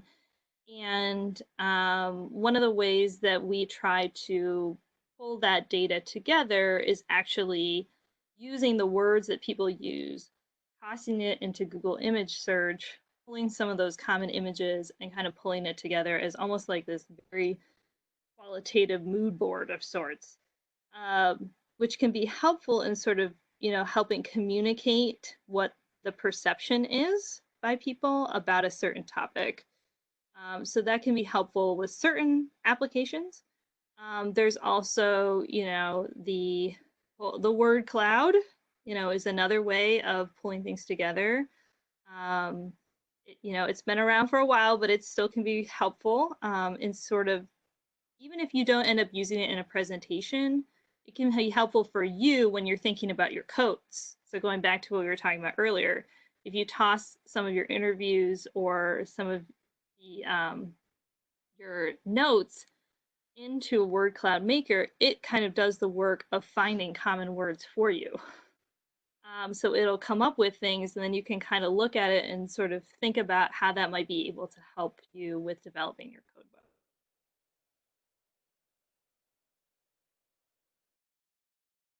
So the other thing to think about is you're interpreting things, right? So you have to think about not only what you heard, but what you didn't hear. So you may find that you ask people about a program and they only talk about one aspect, even though you know that in your program you actually had like 5. So that may not be something that you realize in the interview process. So you may not have that opportunity to follow up to find out why they aren't talking about it. But it's something to also really be thinking about as you look through your qualitative data. It's not just what you're hearing, but what are you not hearing?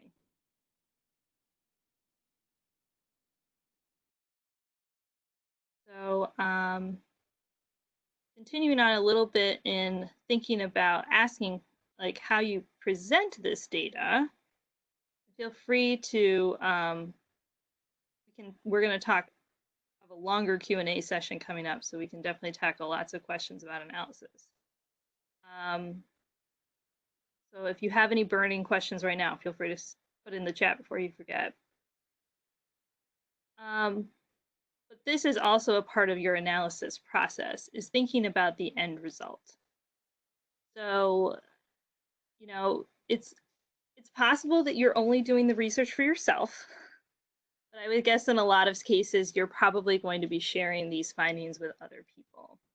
And so things to think about with that are, who are the people that you're going to be sharing these findings with? Are they people who do well with words? Are they people who do better with other types of numbers? That can be helpful. What's your culture at your organization? Are they people who tend to really understand how evaluation can help them in their work, or are you going to have to kind of start by explaining how this is going to be useful for them? That can be helpful with figuring out what format you need to take, how much detail to provide, those types of things. And then, of course, that time question. I always put this in here because, you know, I feel like I have these moments where I have grand plans of taking all of my data and turning it into this, you know, gorgeous 5-star report. And then, oh, suddenly we need that report pretty soon. So that's not going to happen. So maybe that report becomes a PowerPoint or something like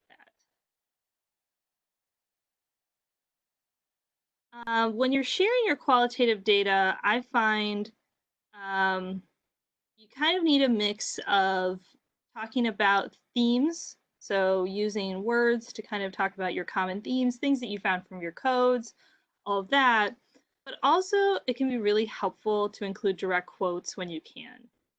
You, of course, need to be respectful for the fact that, especially if you're doing all of this anonymously, you don't want to use a quote that's going to make it really clear who it came from. So you may need to think about massaging it in that way. And cutting off any real identifiable information. But especially if you're talking about something where it's maybe a more difficult topic, sometimes it's really important to make it black and white to the people who are reading it. Like, this is something, this is how people are saying it. You know, we're wrapping up a project right now on my team where we did a lot of work around diversity, equity, and inclusion. And we've found in some of these interviews that we've done that people have brought up really specific things that they feel very concerned about, and or feelings that they had that maybe not everybody, not all of our stakeholders might be sort of familiar with those experiences that people may be having. And so we're actually really relying a lot on direct quotes in that report because we want it to be incredibly clear and incredibly transparent as to what we heard through the interview. It can also sometimes be helpful to use, you know, metaphors and things like that, and thinking broadly about what you're talking about. I know we all talk about, you know, coffee as an example. You know, it can just be the beverage, or grabbing coffee with someone can also be a way of bonding with a friend. So thinking a little more broadly about that. This is particularly something to be mindful of is, you know, if you're talking about broad-based themes that you found in your data, you know, maybe you found that generally people were satisfied with their experience at our library at this program. You don't want to say something like 80% of our interviewees had a good time. That's for surveys, not for qualitative. So, you know, saying most or a few, or generally, things like that, is, it may feel a little squishy, but it's just more reflective of what you have here. Because again, qualitative research is not necessarily trying to be applied to your entire population. We're just looking for specific feedback. Now, if you have codes, you can say that, codes appeared a certain amount of times, so you could use frequency and things like that. Especially if for some of you who had, it seemed like really big data sets, if you have, a lot of qualitative data that you're analyzing and you've got like a lot of open-ended comment fields from surveys or something like that, if you've coded it in a certain way, you can definitely use these percentages. That's kind of the way I think of to break the rule. Other people may disagree, but that's my personal opinion on it. Make sure that you're being mindful of your own biases and what you're reading and pulling out into the report. And, really try to lean into the strengths of qualitative research, that you have these in-depth findings that are really getting deep into people's needs to work for you rather than against you. So really try to lean into that as much as you can. That can be particularly helpful if you're doing this as a first wave and then doing a survey later, because it's going to help you really understand what research you might need to do. And as I said before, not everything needs a formal report, unless that's something that your organization, you find that people really love reading 10 to 20-page reports. I know they're out there, but at least at my museum, that is not the case. We have people who really prefer a more quick way of getting the data and findings. Going back to when you might be doing the project, when I talked about those projects that we did in like a week or two, we definitely weren't writing a 10-page report on that one. We pulled the findings together, and then we had a debrief meeting with our stakeholders and sort of had a bullet point summary of some of the key findings that we had. That's a little easier to do, particularly with formative testing, where you're testing, how people are utilizing an actual concept or something like that, because the feedback is just a lot easier to digest. But maybe you want to do a slide deck or an infographic to kind of pull out some of those key findings in sort of short, manageable bits. Or maybe it's just a 3-page report. But the important thing is that it's really important to make sure you document your findings somehow. Don't just have it live in your head. I know I probably don't need to say that to this group of people because but it's important to make sure that you think about that. And especially as you're starting your process in qualitative research, I really recommend that you think about ways to kind of document your sort of takeaways from the actual experience of executing the project, not just the project results. So maybe there was something you learned a question that worked really well, or a question that didn't work really well, or maybe you found that your plan of inviting all these people over to do phone interviews, nobody wanted to do it on the phone, or things like that, where you just want to document for your own self parts about your process and how it went, can be really helpful for when you're planning your next project. And that,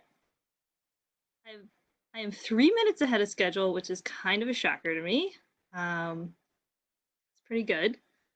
So I think now we have like a half an hour for open-ended questions. I know we've had questions throughout, but this is really an opportunity, I think, I'd like to suggest for people to share anything that they've found to be really helpful in any research they've done, as well as any additional questions you might have for me. So this is when I think we're going to be doing some unmuting. We're going to go a little crazy. Coding tool I mentioned aside, so I'll write it in there because it's a little Atlas TI.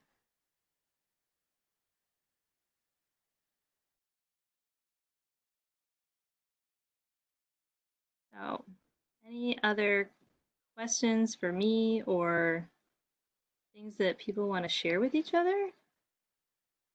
For your continued education credits, you are going to be stuck with me for 30 minutes. So unless you really want to see me do a song and dance up here, I highly recommend other people get involved in the conversation. This is Jolene Miller. And I have a question about, I guess I'm wondering about, like, sometimes the results of our evaluations, whether it's qualitative or quantitative, that sometimes they have negative consequences that we clearly didn't expect. You know, that maybe the higher ups make a decision, you know, based on your findings that don't really help your library at all. So I guess I'm just wondering, like, do you have a sense of, like, are there ways that we could avoid that? Or, I don't know what I'm asking exactly. Can you give me an example, or is that Well, yeah, difficult? yeah. Well, I was talking with a friend way back when I was in grad school, and she was talking about a project that she did. She was evaluating a high school for pregnant and parenting teens. And like, she was really happy with the sort of information that she was getting, that really the students were talking about how great this was for them. Um, but when the decision makers got a hold of the report, somehow it didn't sit well with them, and they ended up cutting funding to the program. I'm hoping that that's, like, not a common thing, but I just remember, like, how devastated she was because she really, like, supported the program, and and really liked all of the students that she spoke with, and how they thought the program was, and she feels like her project hurt them. Yeah. Yeah, that sounds like it was a really tough situation. I think what I would suggest is, when I personally have had people who I know are going to get the report, who are involved in the project, who are maybe reticent to receive any data. I'm talking about people who, for various reasons, they're scholars in their field, perhaps, and they're like, I'm not dumbing down my project for those visitors. Um, it's been helpful to involve them as early as possible. So during that part about creating the research questions, getting them on board and understanding where they're coming from the get-go before any research is done can be helpful. The other thing is, it's not always possible to do this, but sometimes it's helpful to get some of your stakeholders involved in your data collection. Because sometimes when they hear the responses directly, that can be a different kind of experience and a different kind of reaction than they might have just seen it, in a report or just seen statistics out there somewhere. Again, you're not going to be getting your directors and that sort of thing involved. So that may not always apply, but definitely trying to get them involved when you're creating your research questions would definitely be a recommendation I would have if you can. So that way you make sure that your project is really going to respond to their needs as well as your own, and hopefully get everybody some positive data, or at least data that you can learn from to improve things. Thank you, that helps.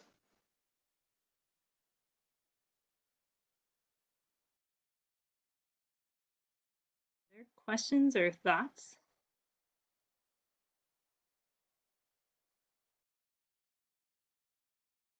So this is Edith, and I had a question about how long to take while analyzing, because we did a survey recently as part of a project, a larger library strategic planning project, and part of that process was surveying faculty and staff, and that all of the survey questions were very open-ended, which turned out to be pretty wonderful. And we got a huge response, which is very unusual, and no time at all to really synthesize and analyze and put out. So it was just like sort of a scatter shot of pulling some of what I thought was the key things out for the project that we were currently on. But then, I think that this is really going to be very useful going forward. But I think my question is, how long do you think that kind of information is really relevant? And when should I say, yeah, no, this is no longer current enough to consider using in the future? Those are good questions. I would say in terms of your like time management, I wouldn't say that there's like a specific formula, but data collection can sometimes be your longest. If you're thinking about those 5 steps, the research questions and methodology selection, that takes not a ton of time.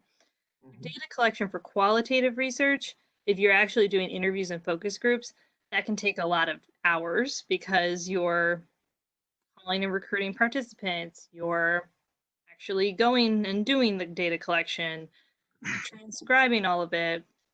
That can take a lot of time. If you're doing it in a survey method like you did, obviously the data collection time wasn't probably so fast because it sounds like you were doing maybe an online survey. Yes. So it probably actually went faster. But I would say the analysis part for us usually takes about as long as a qualitative research project like data collection. It probably takes a good chunk of time. For a survey, you're doing a lot of coding and things. I mean, you're definitely talking several hours Okay. to do it because you've got to read everything, you've got to digest it, you've got to kind of make sense of it in your own head. Then you need to go through and try and pick out the themes. I mean, there's a lot that you have to engage with there. Oh yeah.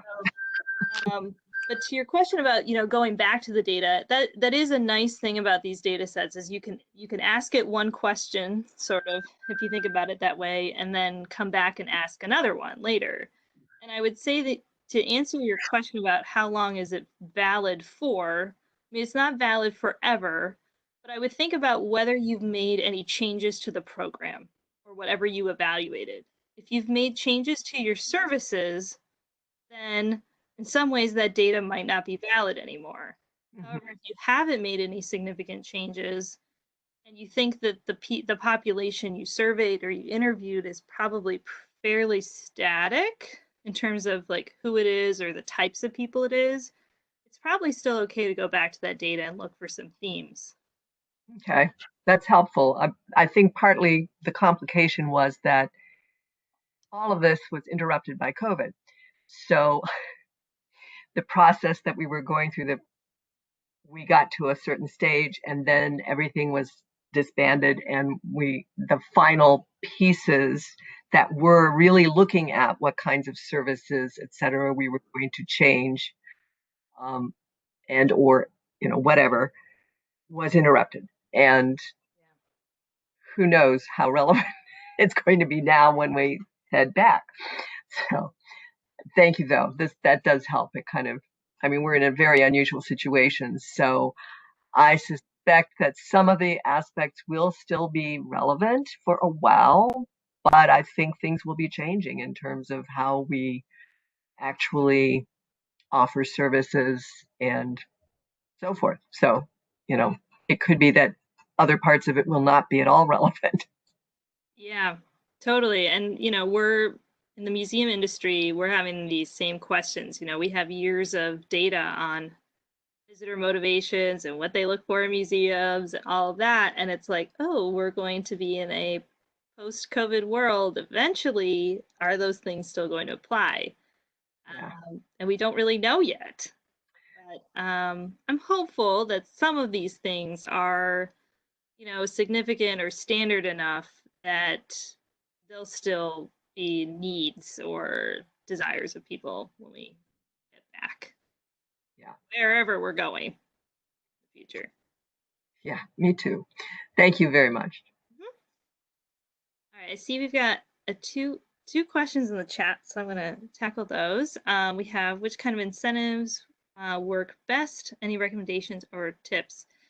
Yep, incentives are a fun thing. Definitely have to think about who you're trying to talk to. If you're talking to students, we've done some focus groups for our art library with students, and we find for them a dinner with pizza is pretty darn good. And perhaps maybe a small gift card somewhere, and something like that usually is enough. People who are closer to your organization generally will probably require a less significant incentive.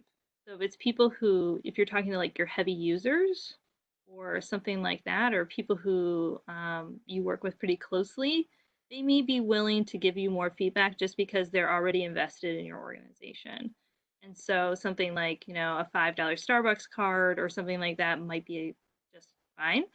If you're trying to get people involved who are less affiliated with you, you're probably going to have to increase that.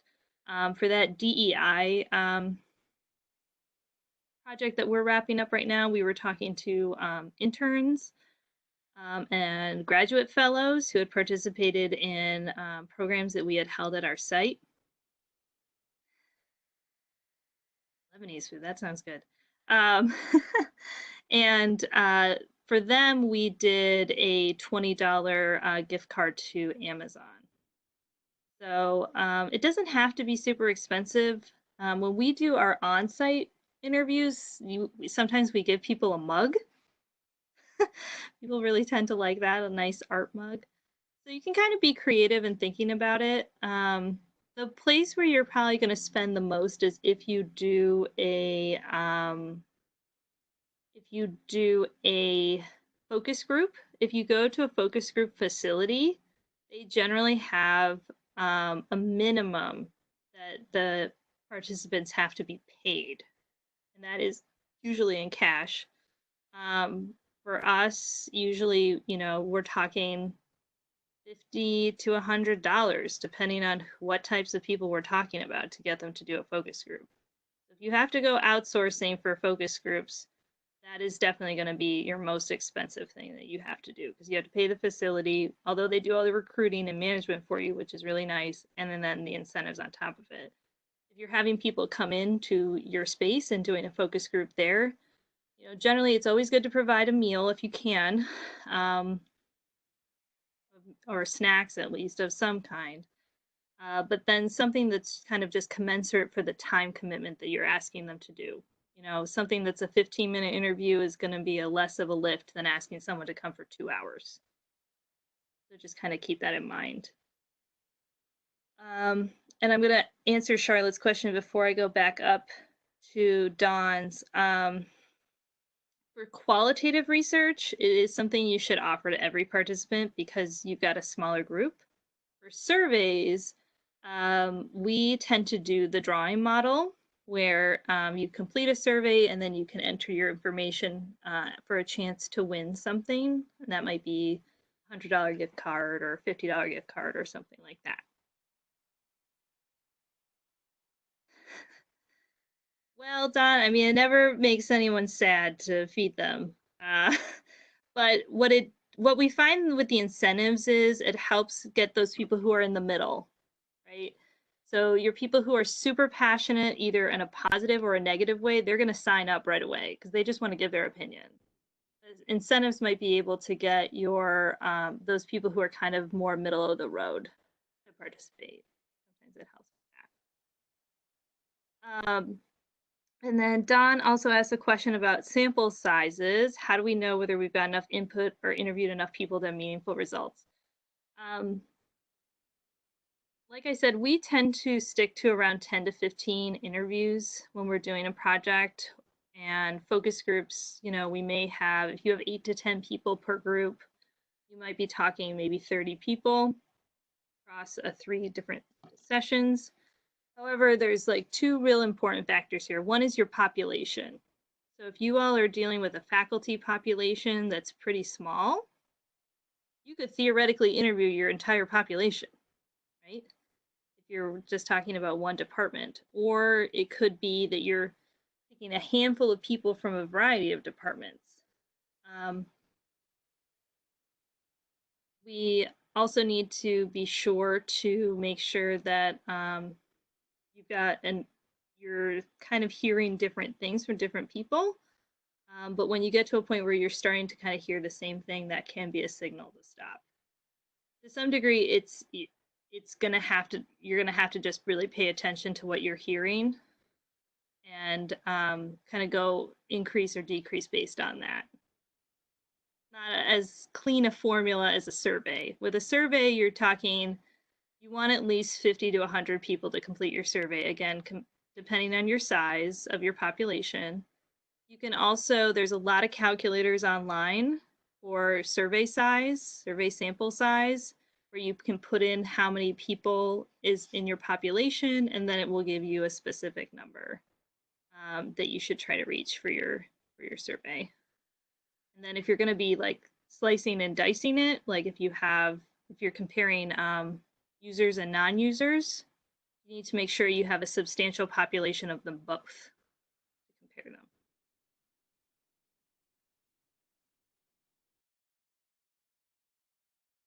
Description analysis of trends using our own. Maria, I'm wondering if you can talk about that a little bit more verbally. Yes, I didn't know what to use, and at that time I was not aware of any tools. So I basically color coded some responses and made my own system. And when I was trying to describe my methodology, because it was my own method, I color coded certain responses, and in the analysis, when I was able to share that information with others, it didn't sound as credible had I used other either a tool or a more standardized method, and it sounded like I made it up, to be honest with you. So I'm keenly aware that people question that. So I think the description of our own analysis, we have to be very specific. But I found that by using a tool, it sounds a little bit more authoritative. Sorry about that. Yeah. You can definitely either talk about what you found, I would say. So you could say, here are the common themes in the data, instead of getting to how you got there. Or you can talk about how you use, deductive or inductive coding schemes. Those sound somewhat official, I think. Yes. Yeah. Even if you did do color coding, because that can be a very good way of doing it. Also, if you don't want to, do that sort of column add up thing, doing color coding, we do that too. It can be really helpful. It's really a matter of figuring out exactly what kind of coding process works best for the way that your brain works. I don't know if that helps, Maria. Yes, it does. Let's see if I have my audio on. All right. Any other questions?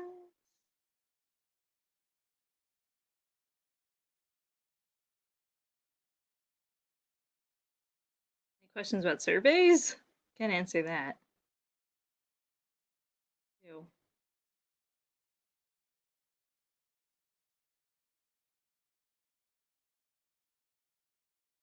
Anyone want to share crazy stories from attempts and evaluation? That's always fun. I've had members try to flirt in focus groups with each other. Always entertaining.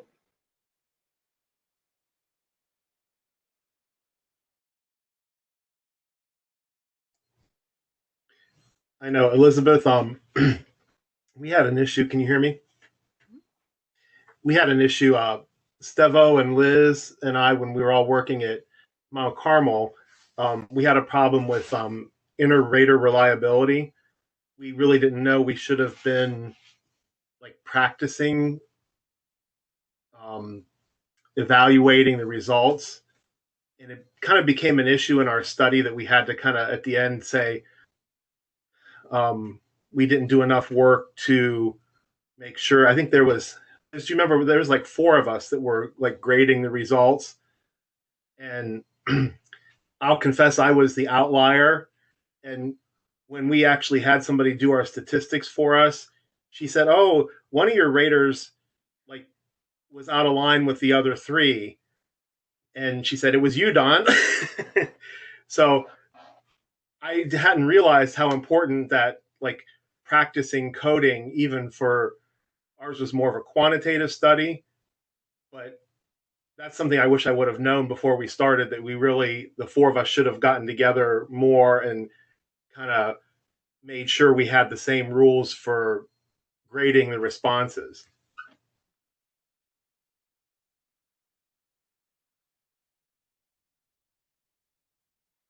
Yeah, we had a similar moment where we had to have a very clear moment where we had intercoder reliability, because we did a project a couple years ago where we were coding behaviors of preschoolers on field trips to the art museum. And I don't know how much time any of you have spent with groups of 10 to 15 preschoolers in a museum. They were kind of all over the place. And we really had to get on board with classifying what we all 3 could identify as a certain behavior that the students did. So that was a challenge. That was probably the most challenging intercoder project that we've ever done. But yeah, getting on the same page can be really important. Yes. Trying to put any sort of coding scheme around preschooler behavior was not the easiest. And we were doing it for a grant too. And so we really had to like be on it, you know. Any works that are good examples? Mary Pat, can you chime in with a little bit more detail there?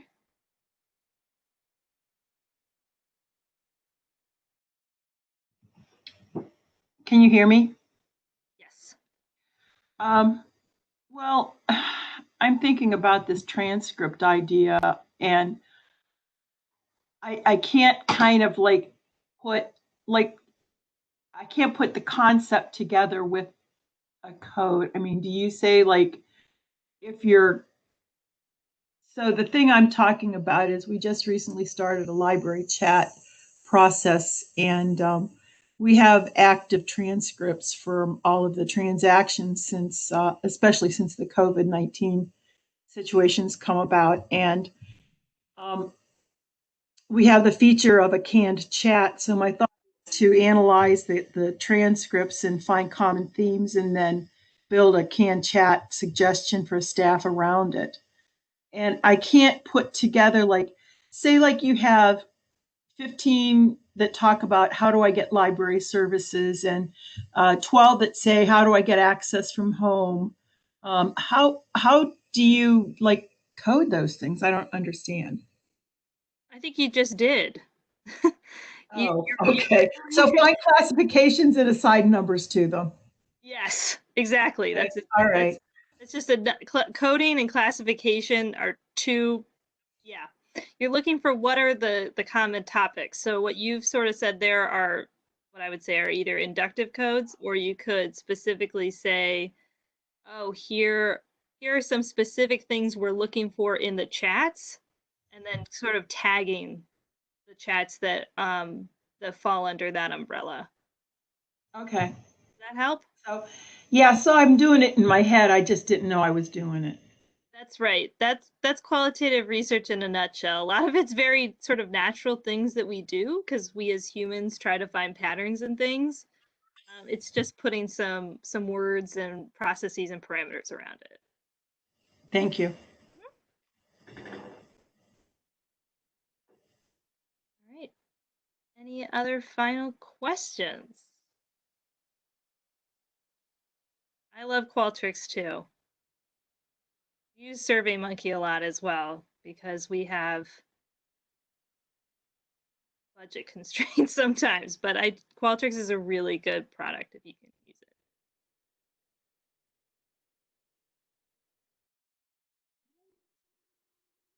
Well, I guess I will say goodbye, everyone. I don't know how many of you are in Northeast Ohio enjoying the snow coming down right now, but I hope everyone stays well. And if anyone has any other questions at all, again, my information is in the PowerPoint, so please